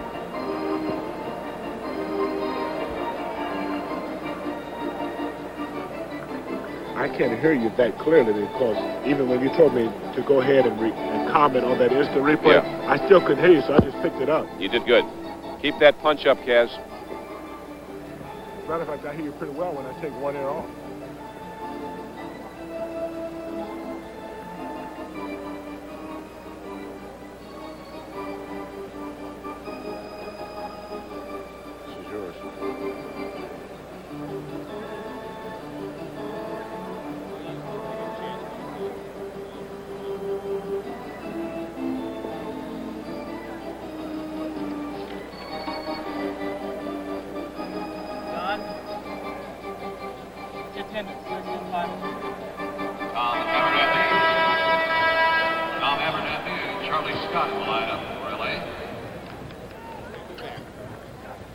With Cassie Russell, this is Don Crickey back at Indiana. Live action as the Pacers in white have the ball on a 6-point lead in the third period. John Williamson trying to put it up on Lou Hudson. There will be a foul call on Hudson on the play. Tough call. Lou body checking, I guess. Yeah, you watch Lou Hudson and John Williamson. They've kind of been going at it pretty good the last 2 or 3 minutes. And, of course, Williams goes up and draws the foul. Talk about a non-contact sport. Gets mean in there, doesn't it? Take away your gusto in there. And John Williams has a lot of that, it appears. It's a rough day in Indiana right today. The temperature is dropping. We came in here, it was 34 degrees. We're told by evening it's going to be 0, and the hawk is out there. Yes, the hawk is blowing here. So now it is a 61-53 game. Indiana with the lead is Abernathy. Gets the ball over to Scott. Kareem, double team, triple team sometimes. Out to Lou Hudson. They just move the ball away from the defense. And finally, Lou Hudson arcs one right in so nicely over it. They got to have more of that. That one time there, they threw the ball all the way around to the other side, and they threw it into Kareem. He threw it right back out. That's what they got to have. Sobers pulls up. And Kareem just glides in, takes the defensive board, kicks it out to Scott. Here come the Lakers running now. Hudson loses the ball. Lakers could have come back to within 4 had they been able to get the points up there, but they turn it over. They've been doing that a lot in this game. They have turned the ball over 16 times to just 7 for Indiana. And now Los Angeles comes back on the run as Scott has the ball, feeds off, and throws it away again. So the Lakers come down the floor twice without getting a shot. Sobers takes it in. The Pacers are starting to play a little bit of one-on-one basketball. They're not dishing it off too much, and the Lakers are beneficiaries now. They're getting it right back. There is Lou Hudson. I thought Ricky Sobers could have made a pretty good pass that last time, which probably would have resulted in an easier shot for Indiana. I think John Williamson thought that too. He was standing there waiting. I'm surprised he didn't tell him. Although Williamson doesn't overwhelm you with assists. No, he's not. Right now, the Indiana Pacers are taking some very low percentage shots, and you're not going to win consistently if you're shooting that far from the outside, Don. The Lakers down by 10 in the third period have now come back to within 4. Indiana will put the ball in play.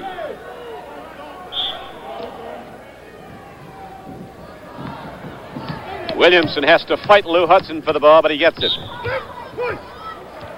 And a pushing foul is signaled against Charlie Scott to his dismay, stopping the clock with 7:07 to play in the third period. Indiana 61, Los Angeles 57. Williamson puts the ball in, goes to Earl Tatum. L.A. doubling up on the ball now. That leaves Williamson free. John Williamson goes up in the air and sets it down. The Lakers are trying to double on the ball, but they're not getting any weak side help. And when you double team like that, there are a lot of open men if the other guys don't come up and fill the gap. Kareem moves off nicely. Got out of it. Abdul-Jabbar. One of the few times they've allowed him to get inside, and that's what will happen when you allow Kareem Abdul-Jabbar to get in close. Kareem is the NBA's all-time field goal percentage leader, almost 55% in his career, and his scoring average of over 29 a game, 29.4, is second only to Wilt Chamberlain, who averaged 30.1. This one particular player, Earl Tatum, takes a pretty tough shot from the corner, and then he comes down and makes a silly foul in the backcourt. Well, we have a break of the action now. The score, Indiana 63, Los Angeles 59. A timeout at Indianapolis.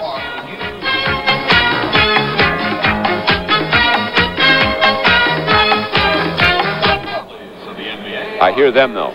I hear them fine. It's just my own and his. Yeah, put one on. Take a listen. 1 2 1 2 1 2. I hear myself. 1 2. Can't even hear it.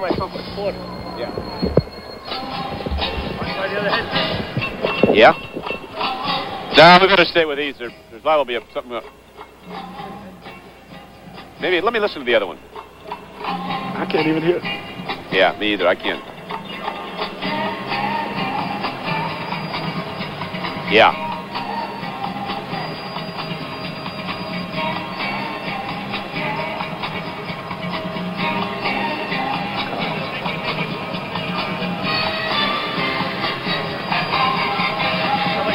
How much time? No, I better stay with this one. They said this is a better one. That's what they say. How much time? Shall I try another? 30. Let me try another headset a second.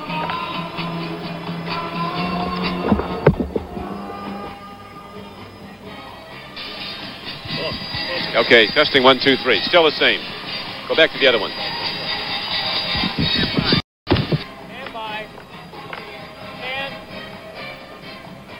All right, you can look. Here we come. A backcourt foul violation. Shots will be taken. Next Saturday on the CBS Sports Spectacular Super Bowl preview. As you know, next Sunday here on CBS, Super Bowl 12 is coming up. The Orange Crush and the Dallas Cowboys. Who wins that one, Cassie? I don't know. I'm going to go with the Orange Crush. I'm going to go with Dallas. Got a big pass rush. They play it for, though, don't they? That's right. They really do. Denver's been playing well, though. I think Craig Morton should be up to par. We have 6:26 to go in the third period, and the Lakers have now come back to within 3, 63-60. John Williamson outside, and here is a foul call. Inside with Kareem Abdul-Jabbar trying to front James Edwards. That's 5 on Kareem. He's going to have to get him out.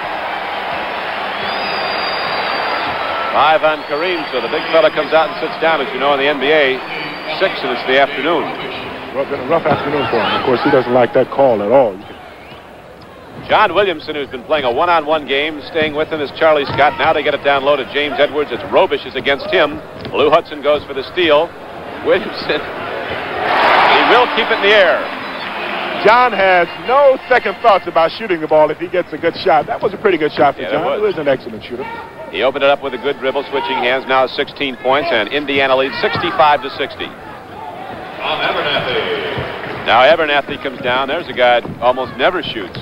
Well, Abernathy's a good, consistent player, Don. He's not going to hurt you. When Tom gets in, he gives you good play at both ends. And I think if they get a little help from him, the Lakers may be able to pull this game out. Robish takes the ball away. They try to get it inside to Edwards, and Dave Robish gets it back. Here's Lou Hudson spinning off. Lakers down by 3, and Indiana comes back the other way.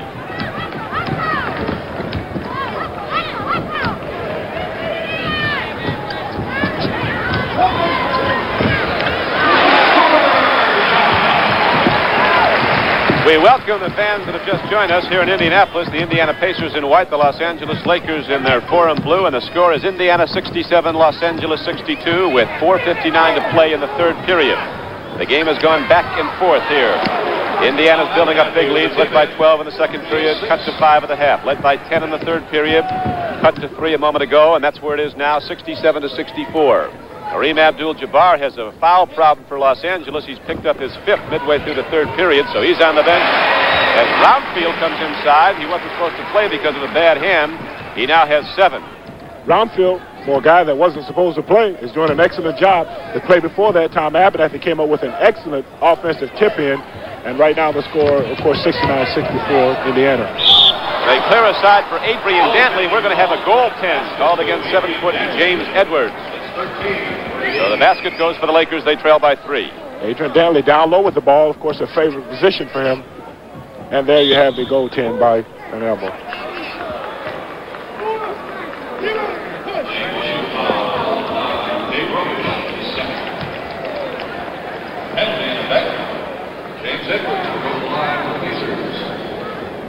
James Edwards at the free throw line now for Indiana with 4:13 to play in the third period.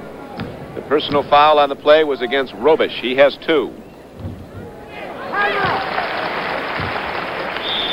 And now the Indiana Pacers are going to call a timeout. So with 4:13 to play in the third period, and Indiana leading 72-66.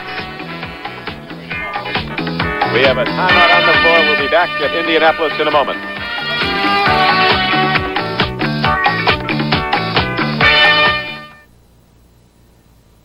Guys, whenever they say layout, just automatically stop talking. Don't say anything. Okay. Sounds awkward sometimes, but you have to do it. Yeah. Halftime that night, the YMCA Indian guys. Phoenix Open when we come back, Don. It'll be a Monday night game.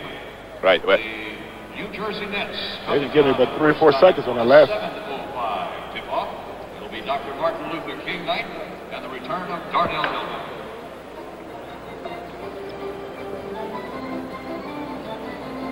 Yep. Thank you.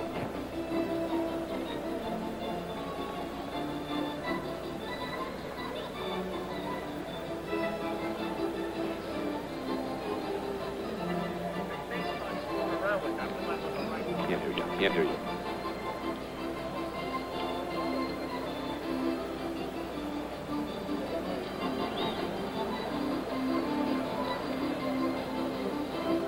Till we're back.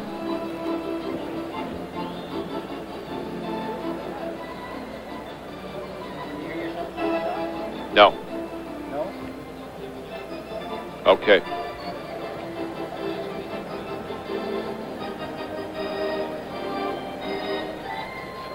Doesn't work. Yes, we do. They don't work. Don't change mics. We remind you to be sure and stay tuned for the MVP award at the conclusion of today's game. Right now, James Edwards is on the free throw line for Indiana, and here comes Dantley for Los Angeles. Out to Charlie Scott. Charlie Scott has bad memories of this Indianapolis arena. He broke his arm in 2 places here a year ago. He's out for 2 months then. Dantley starts to spin off, goes to the basket, and the whistle blows, and there's going to be a call. Someone on the Lakers apparently was pushing it. Nope, it's going to go against Indiana now. Defensive zone warning. Against Indiana. Defensive zone warning. So now we've had call for both teams playing a disguise type of zone. Lakers looking for all the help they can get on defense now as Kareem Abdul-Jabbar is on the bench with 5 personal fouls, 3:50 to play in the 3rd period. Charlie Scott takes it inside, and Charlie Scott can't get it to go. Bantam takes it up. Sweet Lou Hudson tips it away, but Roundfield comes up with the ball. What you call a good bounce. Here goes Williamson. John Williamson is trying to do it all by himself right now. And for a guy that wasn't supposed to play, Roundfield is having an excellent ball game. Dan Roundfield from Central Michigan comes in averaging 13 points a game. He's 6'8", 205 pounds. Robish with that wrong arm, the left-hander. That's a guy that's underrated. Yeah. And Robish is a good ball player. Has a pretty good touch for a guy 6'10". Robish is the Pacers' leading free throw shooter. He was last season, then the trade to Los Angeles. He's hitting well for Los Angeles also. He was an 83% free throw shooter with Indiana last season, Robish. He works hard, Dave Robish. He's helped the Lakers. He really has. He comes in and he gives Kareem a good rest, and he won't hurt you while he's in the ball game. A 4-point game. Indiana leads by 4, 72-68. James Edwards, a good shooting big man, can't get it to work, but sliding inside is Dan Roundfield. I spoke with Dan before the game. He said he wasn't sure whether he was going to play or not, but he doesn't appear to be playing too bad. Ooh, he's got 11. And Indiana leads by 6. In the game for Los Angeles, Charlie Scott. Now Dantley and Hudson go out, so Jamal Wilkes goes out. Now Jamal Wilkes is going to inbounds the ball. We have Wilkes, Abernathy, Scott, Nixon, and Robish. For Indiana, we have Williamson, Edwards, Bantam, Hagen in for Roundfield, and Sobers in the game. Don, if the Lakers can get just a little bit of spurt going, I feel they can still pull this game out. And of course, they need some help from Jamal Wilkes. And I think they get a little shooter from him, they could possibly pull it out. Sobers comes in for the backcourt to hit the defensive board and then leads the break back the other way. A lot of individual Pacers are looking for points. Now they start to move the ball around. Sobers takes it in, puts it up over Charlie Scott. Big play by Ricky Sobers, a very aggressive, strong backcourt player. He hit 12. They're not bashful. Sobers and Williamson will get you some shots from the guard spot, that's for sure. Charlie Scott missed it all. Here comes Sobers on the break for Indiana. 2 men back for the Lakers. Lead to Hagen, and he is on the payoff end. And the momentum now, of course, has shifted right into Indiana's favor. They're running the ball well. There's an excellent pass by Ricky Sobers at times, resulting in a layup. Robish works off. Edwards stays with him. Whoops. Went the wrong way on him. Back over to Indiana. Now the Pacers have opened up the 10-point lead again, Cassie, so the Lakers need to get that ball back and get some points up. That's right. They're not taking good shots right now. And I think what they really need is a couple of fast break baskets to really get them started. Lakers have been close a lot of times. They've tied it twice in the first half, but they've never led in the game. Here comes Nixon. Lead to Robish. That's good nice. Pass by Norm Nixon. Excellent. Wasn't it? There's a whistle on the play and a foul call. Mike Bantam is called. Look at that again. Okay. All right, here's Norm Nixon. Excellent bounce pass to Dave Robish. He goes in and he gets fouled after the layup. As I mentioned before, they need a few more fast break baskets like that to get themselves going.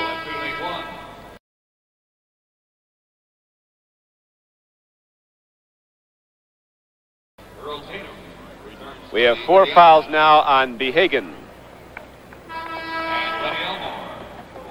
With 1:29 to play in the third period. Don, I like that. I like Norm Nixon. Norm is an exciting player. He makes things happen. There he came down and made a good pass, as I said before. And if the Lakers can get a few more baskets like that, a few more fast breaks, they can find themselves right back in this ball game. Norm Nixon is from Macon, Georgia. Played high school basketball there. Recruited by Duquesne. First-round pick. Third player selected. He felt that he should have been number 1. Pretty good. He didn't hear a whole lot about him in college, but the scouts sure did. That's right. You know, he was a scorer in college, and of course he's changed his game somewhat to fit the style of the Laker scheme of things, and it's good because he's giving them good shooting from the outside and good playmaking. Only one man ever scored more points at Duquesne than Norm Nixon, the great Cy Hugo Green. But he played basketball. Boy, let me tell you, good shooter. John Williamson fades away, almost takes out an official. John's about as physically fit as anybody they're going to put out there. He's a karate expert. He works at it. Okay, here's a chance. Norm Nixon almost made a steal. Ricky Sobers with the pass to John Williamson. John puts a little spin, and Dave Roberts gets him with the body. His momentum carried him out, and he'll have a chance to make a couple of free throws. Got him with his belt buckle, and so Williamson goes to the free throw line with 1:07 to play in the third period. John's a pretty good free throw shooter, 82% from the foul line. Making 2 free throws there, and again, the Inter Pacers lead by 9. John Williamson from New Mexico State. Spent some time with the now New Jersey Nets. Came to Indiana last year. So again, the Lakers will put the ball in play as Scott takes a look in. Jamal Wilkes comes out high. Robish, the center's out high. Norm Nixon breaks out from underneath, and Sobers is against him. Sobers will play a very bumping, tough defense. Again, they do a good job doubling up on the ball. That left Scott free, but he can't get it to work. Charlie Scott then commits a foul. Yeah, that's too bad on that. Norm Nixon again makes a good pass to Charlie Scott, who in turn makes a... Okay, here we are. Norm Nixon makes a good pass to Charlie Scott, who makes a good individual move to the basket and just misses the layup and then compounds the problem by fouling Len Elmore, and he'll get 2 shots. Good move by Charlie. It's too bad he missed that layup because I think that would have at least brought the Lakers within 7. Lenny Elmore at the free throw line, 6'9", with 47 seconds to play in the third period. 80-71, Indiana with a 9-point lead. Charlie Scott has had problems with turnovers this year. He led the Celtics with over 100 at the time he was traded. You know, you're talking about Norm Nixon, Cassie. Since Christmas, in the 5 games the Lakers have played since Christmas, he's been shooting over 62%. Well, he has shot the ball well, especially on this road trip, too, Don. Abernathy starts to move inside and draws a foul from Ron Behagen. So, with the Lakers and the Pacers both in the penalty situation, Abernathy's at the free throw line. That's the third on Behagen. I think Abernathy is probably one of your more consistent players on the Lakers. And, of course, with the acquisition of Dantley, he has not gotten that much time the last week or so. But he's a player that will not hurt you, Don, and I think he may get a little more playing time in this particular game.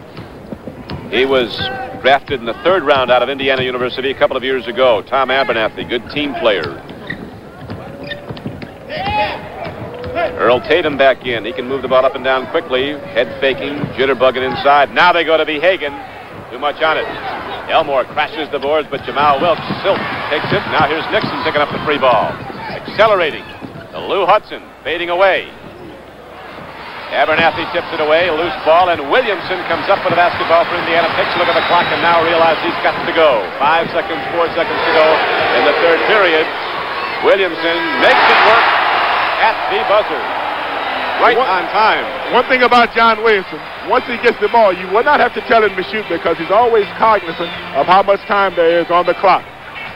Well, John Williamson has now scored 22 points for the Indiana Pacers, and so they annex their lead that was 5 points at the half up to 10 points as we head now into the 4th period of play. John Williamson with 22 with that shot at the buzzer.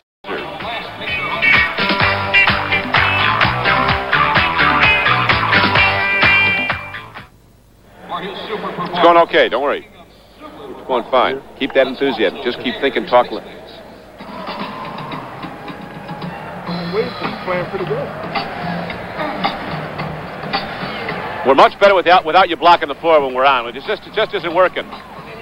It just isn't working. But it's much better if you're off because you block the floor and you stand and look up at us. It's okay. It's working. We got it together. We got it together.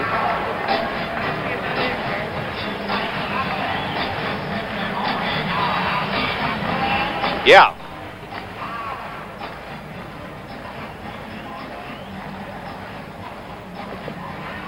Great shot. Okay.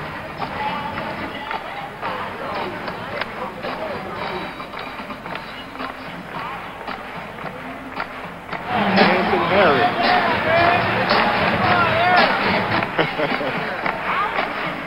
Dancing Harry's over there. Got a shot of him.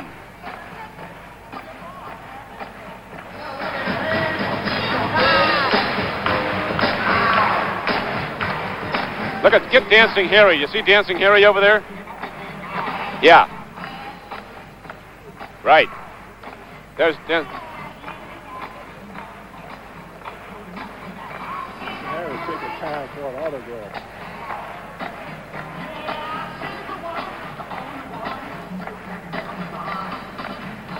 Bye.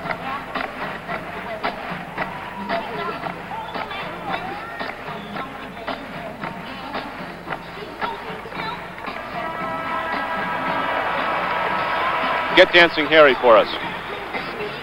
All right. We welcome the fans who have just joined us here in Indianapolis. The Indiana Pacers are in white, the Los Angeles Lakers in blue. The Pacers are leading the game now by a 10-point margin, 83-73, as we open the fourth period of play. Indiana had a 5-point lead at the half. Los Angeles came back close to within 3, and then the Indiana pulled away. I'll tell you, Indiana's playing real well down there, moving the ball, and they're getting good percentage shots, and the Lakers are going to have to get better shots than they were getting before. Norm Nixon, a sharp-shooting backcourt player from Duquesne, can't get it to go down, and here comes Tatum feeding up court to Williamson, the game's leading scorer with 22. And all alone on the offensive board was Sobers, and we're going to get Behagen called for touching the ball above the ring. Offensive interference. Good call. The ball was in the imaginary cylinder, and when it's there, you can't touch the ball. Excellent heads-up call by the official. Jamal Wilkes, former UCLA All-American, cruises in, and Robish, who's in for Kareem Abdul-Jabbar, who's on the bench with 5 personal fouls, follows the shot up and tips it in. The Lakers now trail by 8, 11:20 to play in the game. Los Angeles in the middle of a 7-game road trip. After winning at New York, they lost at Buffalo, then at Philadelphia. They were beaten badly Friday night by the 76ers, so they feel they have to get this game to get back in it. They're now in 4th place in the Pacific Division behind not only Portland and Phoenix, but also Seattle now.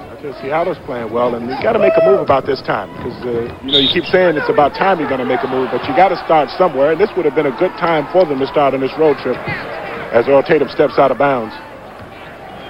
Indiana's last time out, they were blown out by Washington, losing. Washington ran up 146 points in the game. Sound like a double overtime. Leonard would just write it off, just a bad game.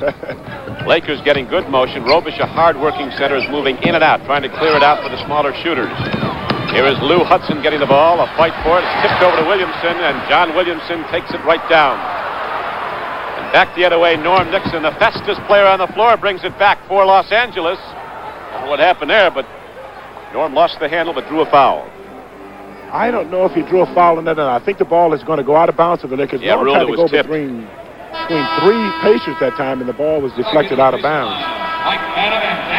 Now substitutes come in the game for Indiana. Mike Banham comes in the game, and Dan Ronfield goes in as Earl Tatum, a former Laker, and Ron Behagen go out. Nixon looking behind the screen from Robish, now dumps it off. The fundamental basketball, the pick and roll, but the Lakers can't get it to work. And here comes Indiana again. Excellent pass by Norm Nixon again. And Robish was good shot. Just with a little bad luck, missed it. Ricky Sobers is going one-on-one on a clear side against Lou Hudson. Now Williamson comes in to fill down low, and he shoots over Nixon. John Williamson with about 3 inches in height. They've been posting Nixon. He's quick, but he's not that big. He's the smallest player, albeit the fastest one on the floor. Lou Hudson firing up and missed it all. Hudson was hitting in the 3rd period to bring the Lakers back, and now Indiana comes on the fly, and we have a blocking foul on Nixon. I'd say that call could have gone either way. Now for a report on the Boston-Philadelphia game. Let's go to Brent Musburger and Keith Erickson. The score here at Indiana is the Pacers 83, the Los Angeles Lakers 75, and John Williamson's at the free throw line. We'll be getting to that Boston-Philadelphia game shortly. 83-75 Indiana in the fourth period, 9:58 to play in the game. The leading scorer in the game is Williamson. John Williamson has scored 22 points for Indiana. Banham has 10. Sobers has 12. Brownfield came off the bench to score 11. Elmore has 11. The leading scorer for Los Angeles is Kareem Abdul-Jabbar with 15, although his playing time has been very limited in the second half because of the foul trouble. Dantley has 13. Yep. Almost got the hat trick. Missed them both. Williamson, ordinarily a good shooter at 82%, missed both free throws there, which would have given Indiana again a 10-point lead as Kareem Abdul-Jabbar comes back into the ball game. See, that's the most embarrassing moment in the game when you get 3 chances to make 2 and you take the collar, get the hat trick. This is Choke O'Rooney. 3 bricks. Nixon tries to get it inside the Hudson, ball tipped away, and picking it up is Banham. The Pacers broke out of a team game. They were throwing the ball away and playing one-on-one, allowing the Lakers to get back in. And then the Lakers started turning the ball over, and Indiana got back in. Lakers have never led in this game. They've come back. They've tied it twice in the first half. Have trailed by as many as 12. Now they're down by 8, as Indiana is using the shot clock to wind down the game clock. There's only 9:12 to go in the game. Indiana holding to an 8-point lead. The Lakers have got to make a move starting right now. They've got to, because the time is running out, and they got to get some more offensive punch. Again, now for a report on the Boston-Philadelphia game, we'll be switching to Brent Musburger.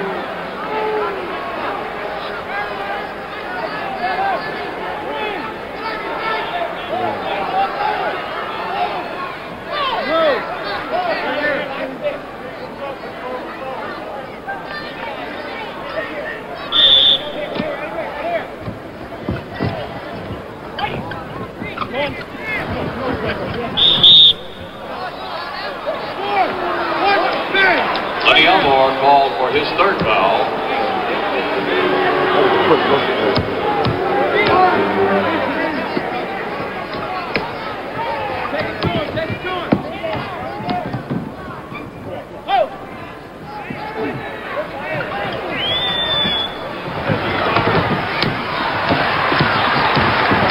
We welcome you back to Indianapolis, where our score remains 83-75 Indiana, as Banham puts one up, and coming from off the play is Tom Abernathy, and he must have been hacked as he got the basketball.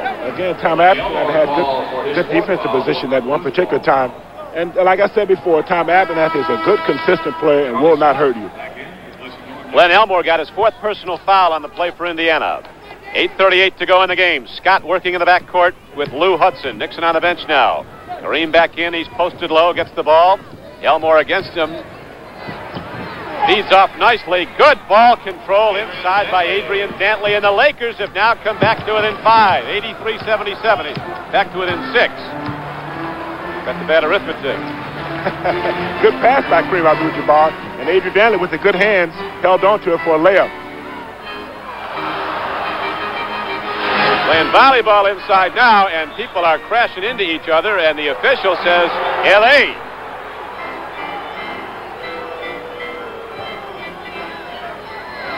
So Los Angeles can now cut Indiana's lead to 4.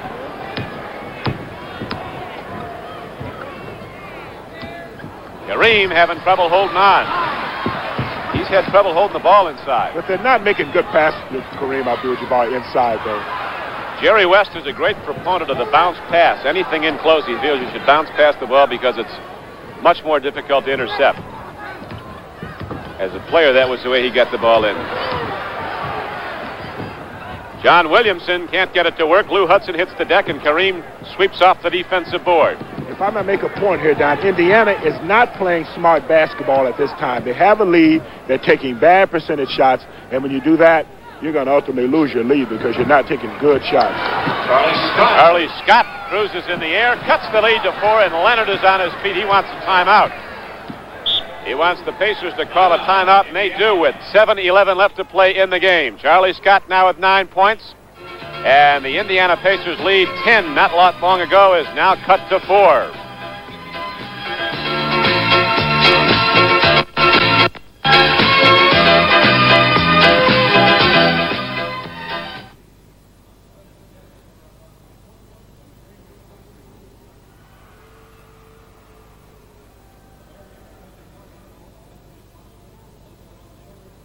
Do about it, but just live with it.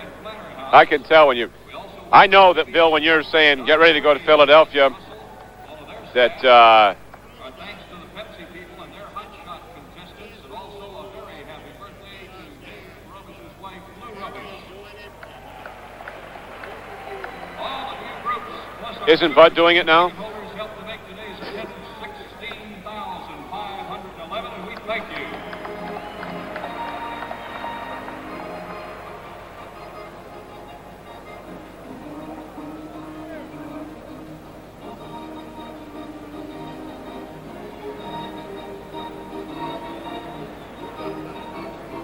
Right on, Billy.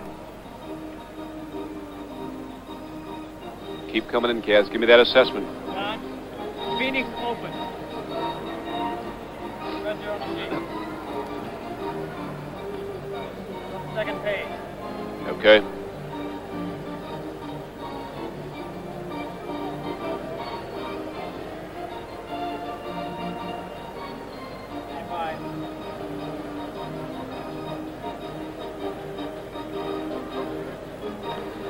There's some excellent golf coming up next Sunday here on CBS, next Saturday and Sunday. The Phoenix Open, that's your game, Cassie, when you're not throwing the round ball up. I'll tell you, I wouldn't mind being involved in a little bit of those professional tours. They got a great feel out there, and I enjoy playing the game of golf myself. Some of those entered, people like Tom Watson, Johnny Miller, Lenny Watkins, Lee Trevino. That's next weekend, the Phoenix Open here on CBS, Saturday and Sunday coverage. The Pacers have a 4-point lead. Sobers is driving on Scott, gets the shot up over the outstretched arm of the big guy. Tough shot. Kareem Jabbar came over to help. At the other end, Adrian Danley with the layup, leaving behind the pack. So it's 85-81 as the Lakers come right back the other way, with Dantley now with 17 points. Looks like this one's going to go right down to the final horn, Cassie. It looks like it. Adrian Danley very quietly with 17 points. Nice move by Lenny Elmore off the baseline. He again gives a 6-point lead. Now for a report on the Chicago-Denver game, let's go to Frank Lieber and Steve Jones, who are standing by in Denver.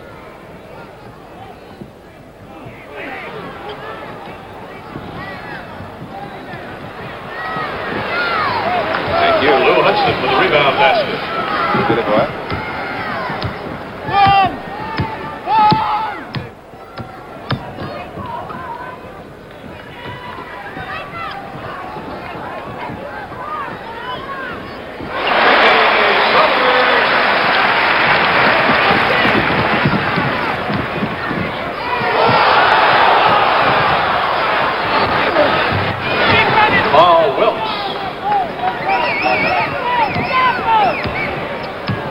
The Los Angeles Lakers still trailing, but it's just by 4. It's 89-85 after Jamal Wilkes just threw in a soft outside jump shot. The clock shows 5:28 left to play in the game. As we welcome you back to Indianapolis, this is Don Criqui with Cassie Russell. 5:28 to go in the game. A third team foul is called on the Los Angeles Lakers here in the fourth period. Adrian Dantley was called for it. 2 team fouls in Indiana. That's going to be a factor. Those penalty shots, if they come down the stretch, here's a steal by Dantley. Moving 1-on-1 against Mike Badham. Dantley fights his way inside. He was blocked. Badham doesn't think so, though. He might get a tee here. Good defensive play by Adrian Dantley. The Indiana Pacers are beginning to play a little bit. Okay. Excellent defense by Adrian Dantley. Overplaying the ball. Takes off on the break. And you'll see that Mike Badham gets him a little bit down low, and the official made the good call. So now both clubs have 3 team fouls in the fourth period. That definitely could be a factor down the stretch, and it looks like we have a technical foul on somebody. Yep, I thought we might get one on Mike Badham. They get the right guy going up to the line. Sweet Lou, he can knock him down. Lou loves to shoot those technical. With 17 points. Speaking of shooting free throws, here's another guy, Adrian Dantley. we mentioned earlier in the telecast, he's shot 336 up to date. Will be at the line for 2. Dantley is shooting for his 18th point.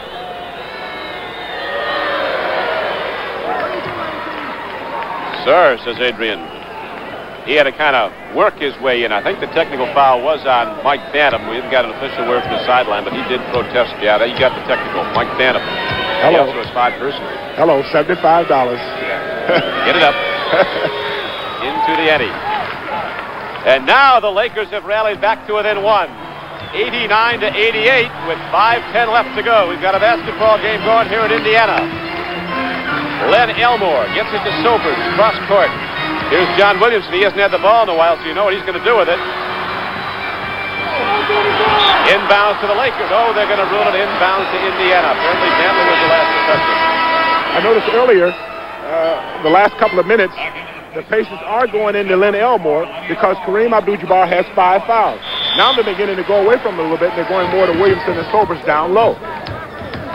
Indiana's lost its big leads when they've gotten away from the team game and gone one-on-one, and that's been the case as the Lakers are getting the ball back now, and they've rallied back to within 1.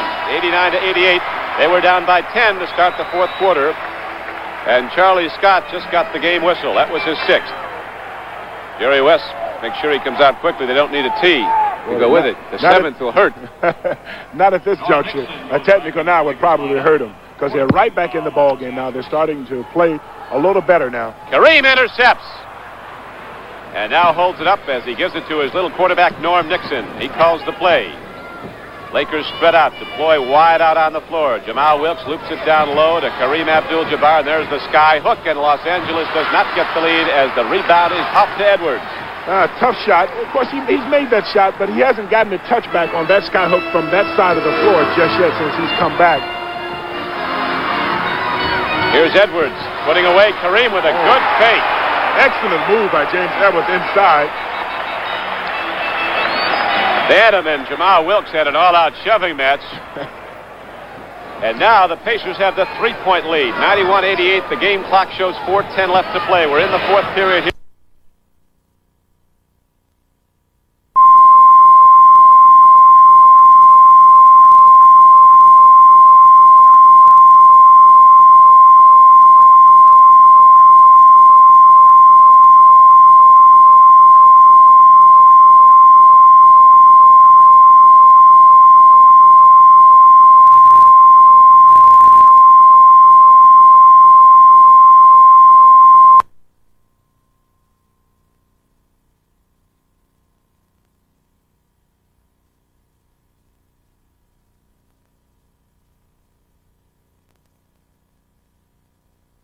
Come back.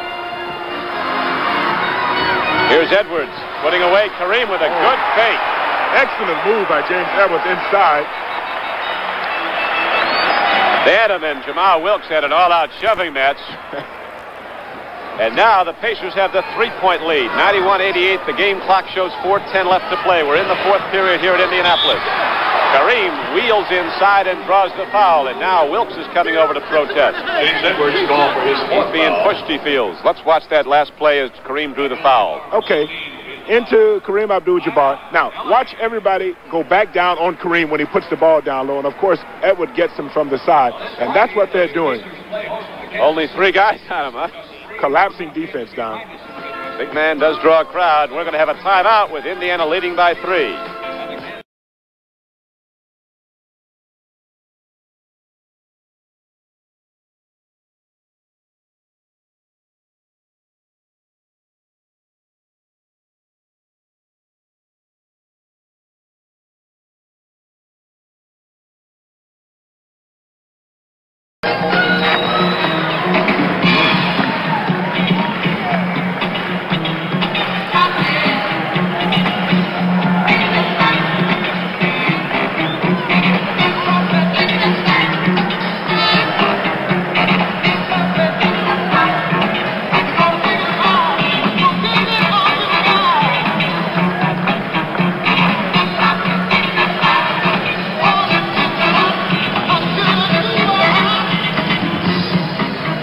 You're going to get that in yet, aren't you, Bob?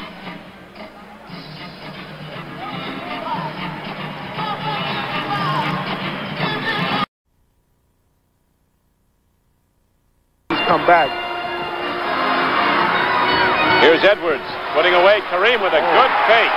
Excellent move by James Edwards inside. Bantam and Jamal Wilkes had an all-out shoving match. And now the Pacers have the 3-point lead. 91-88. The game clock shows 4:10 left to play. We're in the fourth period here at Indianapolis. Kareem wheels inside and draws the foul. And now Wilkes is coming over to protest. James Edwards going for his He's being pushed, he feels. Let's watch that last play as Kareem drew the foul. Okay. Into Kareem Abdul-Jabbar. Now, watch everybody go back down on Kareem when he puts the ball down low. And, of course, Edward gets him from the side. And that's what they're doing. Only 3 guys on him, huh? Collapsing defense down. Big man does draw a crowd. We're going to have a timeout with Indiana leading by 3.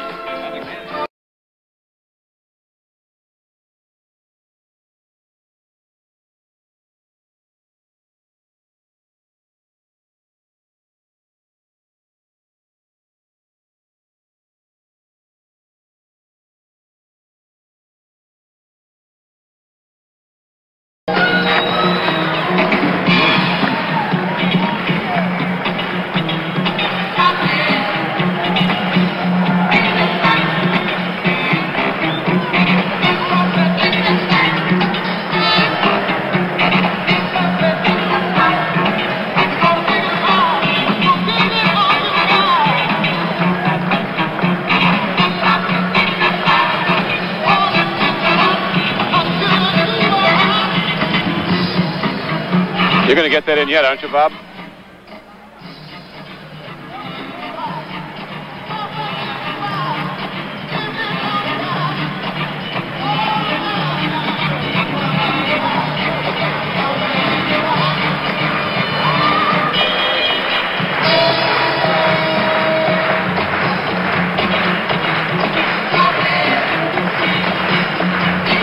I tell you, a couple of those girls can really dance. River.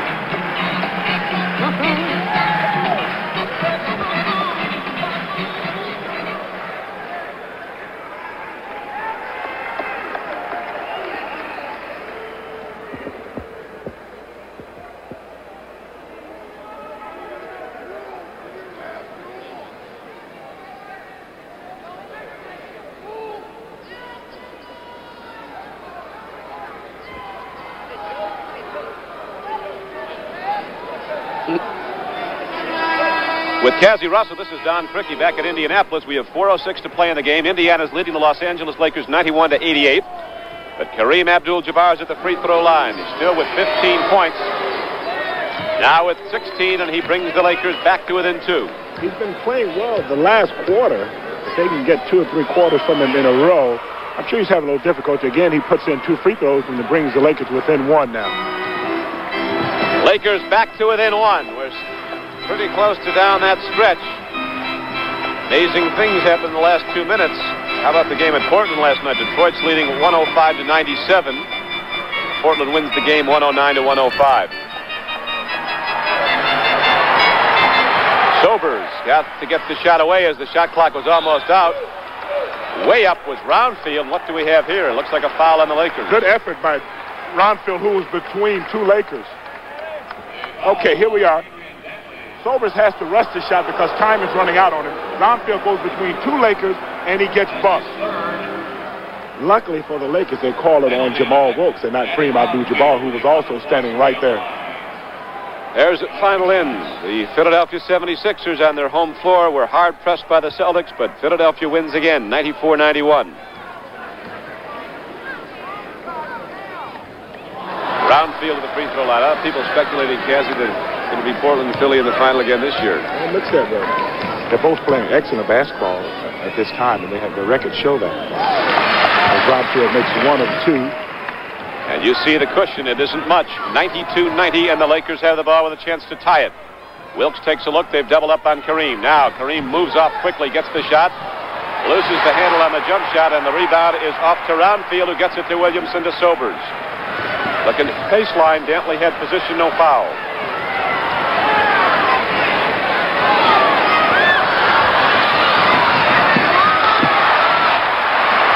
Dan Roundfield stuffed the big guy. He went it over to Kareem to get that one. He must know that Kareem has 5 fouls. Indiana got a break there. Sobers took a very bad shot, and luckily the ball came back to him. Now Lou Hudson. Sweet Lou. He was right in the face of Bantam, who came out. Lovely Lou with a jumper. It's pressure cooker time, I think. Heat is on. 94-92, 2:44 to play.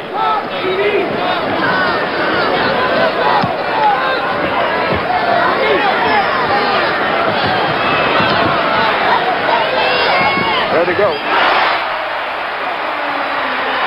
We welcome all of you who have just joined us here in Indianapolis. The Indiana Pacers are in white, the Los Angeles Lakers in blue, and the score is Indiana 96, Los Angeles 92. With 2 minutes and 18 seconds to play in the game. As Adrian Dantley drives the side of the lane and draws the foul. The Lakers were down by 5 at the half, down by 10 at the end of 3 periods, and now they've rallied back to within 4. Okay, Adrian Dantley going to a strong point, makes a good drive on Mike Bantam, and goes in, and of course gets fouled before he shoots the ball. Dantley is shooting for his 20th point. He's averaging just over 24 since he joined Los Angeles from Indiana. Well, he gets a lot of practice from the foul line. More than anybody in the league. That's right, but he doesn't shoot that well, doesn't shoot that badly from the outside. He's shooting about 51%, and of course that's mainly because he gets a lot of shots in low, Don.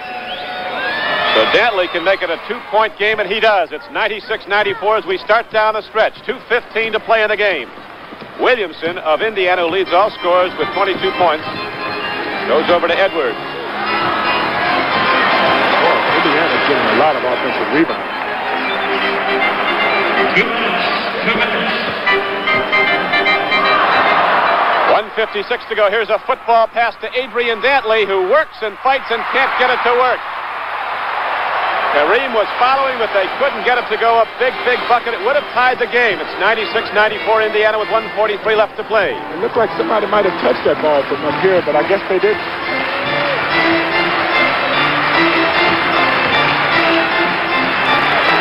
Sobers spinning off, puts it away, doesn't get the shot, but he did draw the foul. I tell you, Ricky Sobers really feels that he can post Norm Nixon anytime he gets ready. I don't know if that would have been a good percentage shot, but Norm Nixon appears to have bailed him out. And Ricky Sobers has 2 free throws. And, of course, at this juncture of the game, any type of basket or free throws is going to help. Jerry West up and down off the bench as Ricky Sobers is at the free throw line. Knows that basket. It's a good bounce. They can vary, can't it, around the league? Well, I tell you, those baskets here are very tight, and you really have to shoot the ball pretty true. How about the old Madison Square Garden when you came up? We used to have the guy wires going up to the cheap seats and they'd shake the basket. We'll go to the free throw line and the basket be shaking. You can shoot it 5 feet wide, and it will probably take a good bounce to go in.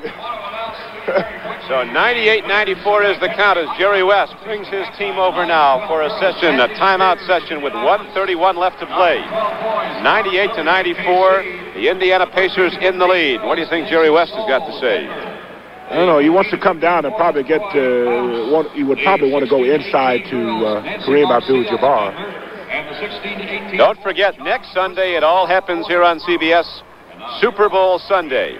At 4:30 Eastern Time, the Super Bowl today, direct from New Orleans, and then at 6 o'clock, the Denver Broncos and the Dallas Cowboys tee it up in the 12th Super Bowl game at the New Orleans Superdome. That's next Sunday here on CBS. You'll also be seeing NBA basketball.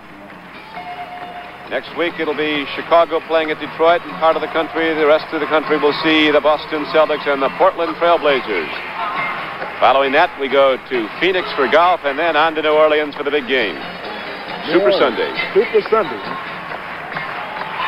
Well, I have to get you to sign a piece of paper on Denver and Dallas. Yeah, we got something going, don't we? Now here they call this the Function Junction here in Indiana. They're getting right down on the Indiana Pacerettes. Indiana holding to a 4-point lead, 98-94. Okay, right down the stretch now. It's going to be important for the Lakers to try to get a good shot right now, because they really can't afford to have any mistakes right around this juncture of the game, because Indiana has a 4-point lead and time is against the Lakers. Kareem Abdul-Jabbar.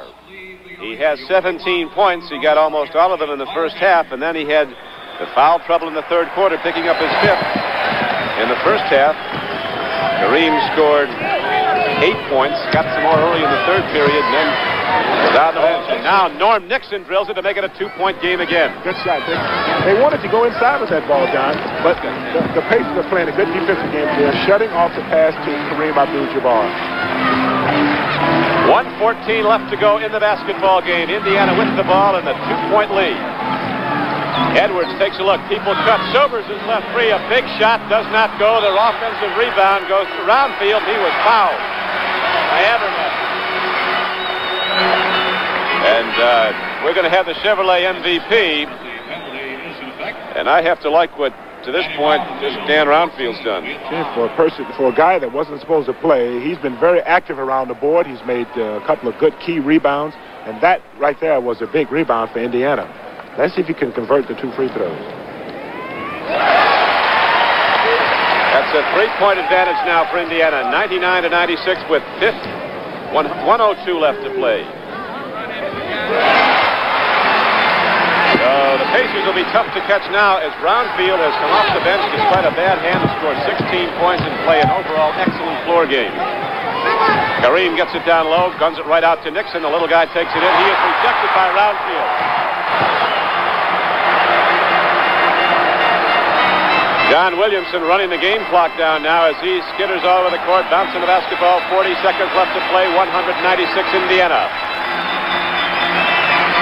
That was a smart play by John Williamson that time, Don. He held the ball up. Kareem goes for the steal. Nixon takes the ball away and commits a foul. So with 30 seconds left to play in the game, it is Indiana 100, Los Angeles 96, and Indiana goes back to the free throw line. Williamson will be there.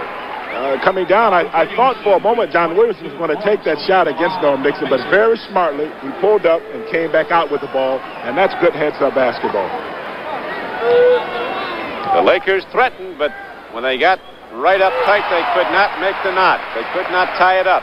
And Indiana now opens up a 5-point lead with 30 seconds to play. 5 guys have to collapse for Los Angeles to win it now, but they're going to give it a full shot with 30 seconds to go. Jerry West signals his team to call a timeout. Indiana 102, Los Angeles 96. Leading scorer in the game is John Williamson of Indiana with 24. Ricky Sobers has hit 20. Roundfield with 16 points. Bannon has 10. For the Lakers, Dantley, the leading scorer with 21 points. Kareem has 17. Lou Hudson 13. Charlie Scott hit 9 before he fouled out. Abernathy has 8. Robish hit 7. Wilkes has 8. I tell you, I like the way Don Roundfield has played today. Of course, John Williamson has been the big scorer for the Pacers. Roundfield gets my vote. I'm kind of leaning toward Roundfield myself. 30 seconds away from a very big victory for the Indiana Pacers. As Dancing Harry is doing his number across the way while Jerry Last, amid the Bedlam, tries to get his team. What do you do now at 30 seconds to go? You've got to fire it up awful fast, Jesse. Of course, the Lakers will have to get up a quick shot and hope for a couple of steals. It's going to be kind of tough with 30 seconds because, of course, it can be done. Indiana should play smart. They'll probably call timeout if L.A. scores. I'd certainly like to thank those people who are just credited visually. Bill Barnes, our producer, Bob Dunphy, our director, Marv Muse, our associate producer, Marty Murphy. EIC, engineer in charge, 30 seconds to go at Indiana. It's 102-96. He's played a good ball game. Nixon, as Williamson goes after the ball. Nixon is fouled, so with 29 seconds left, only a second was used. Norm Nixon goes to the free throw line. The penalty's in effect. Not a foul-baited type of move by John Williamson at that time. They don't need the foul. Of course, with the time running out. Well, anybody that's been around the NBA, and not usually for very long, sees something strange in a team coming from 6 points down with 30 seconds to go. I tell you. Norm Nixon with the 1 and the penalty shot. Oh, it hurt. Hurt the Lakers. Didn't go. Here comes the penalty.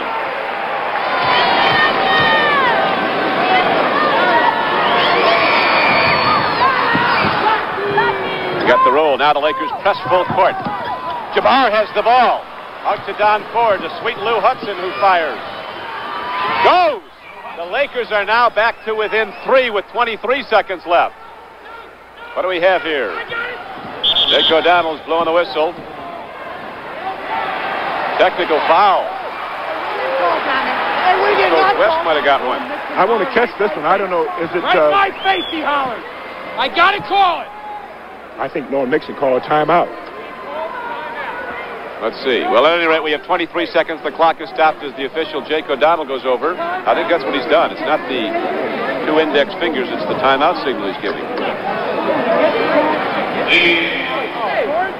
Never call timeout. Right. The technical foul is called against the LA bench for calling timeout illegally. The scoring team. Yeah. LA scored, didn't call the timeout. You can't do that. The other team had possession of the basketball, so a technical foul is assessed against Los Angeles, and down at the other end is Ricky Sobers. They put up the basket. They were down 6. Norm Nixon made 1 free throw. 3 They got points. the points up for Lou. Hudson on the jumper. Sobers missed the technical. Sobers missed the technical. Foul on the bench. It was an illegal timeout by the scoring team. Yeah, that's a tough one because Indiana gets possession of the ball and 23 seconds showing the game clock. You get 24. That could be a 3-point switch there. If you're down by 3. 23 seconds left to play. We remind you that right now at Madison Square Garden, Bjorn Borg and Jimmy Connors are completing their warm-ups, getting set to go after it in the finals of the Grand Prix Masters Tennis Tournament. You'll be seeing that here on CBS following this NBA game. More NBA basketball coming up next week at 1 o'clock Eastern Time. Portland versus Boston at Boston Garden. And Chicago versus Detroit. You'll see one of those 2 games in your area as the NBA on CBS continues right through the championship series in May. Last season, the Lakers, as all of their fans know, were the winningest regular season club in the league. They had 53 victories. Right now, the record's going to drop to 17-21 through 38 games. They've had, of course, some tough luck. They've had injuries. They have new personnel. It's going to take a while for them to start gelling. But I'm sure when it comes playoff time, I think the Lakers will probably be there because they have too much talent not to be in the playoffs. But Jerry West says if we can just make the playoffs, we're going to be a real factor. We're going to be real tough. As Dick Van Nation say, just get me there. Timeout, Indiana. Next Sunday is Super Sunday on CBS as we have a timeout on the floor here. 23 seconds to play. Indiana leading 102-99. NBA basketball at 1 o'clock Eastern Time. Following that, it is Phoenix Open Golf from Arizona. And following that, directly to New Orleans for the NFL today. Super Bowl Sunday, and then the big game itself at 6 o'clock Eastern Time. The Broncos and the Cowboys. The Pokes. I'm going with Bronco Mania. That should be a good game. John, on my count, lay out and we'll switch to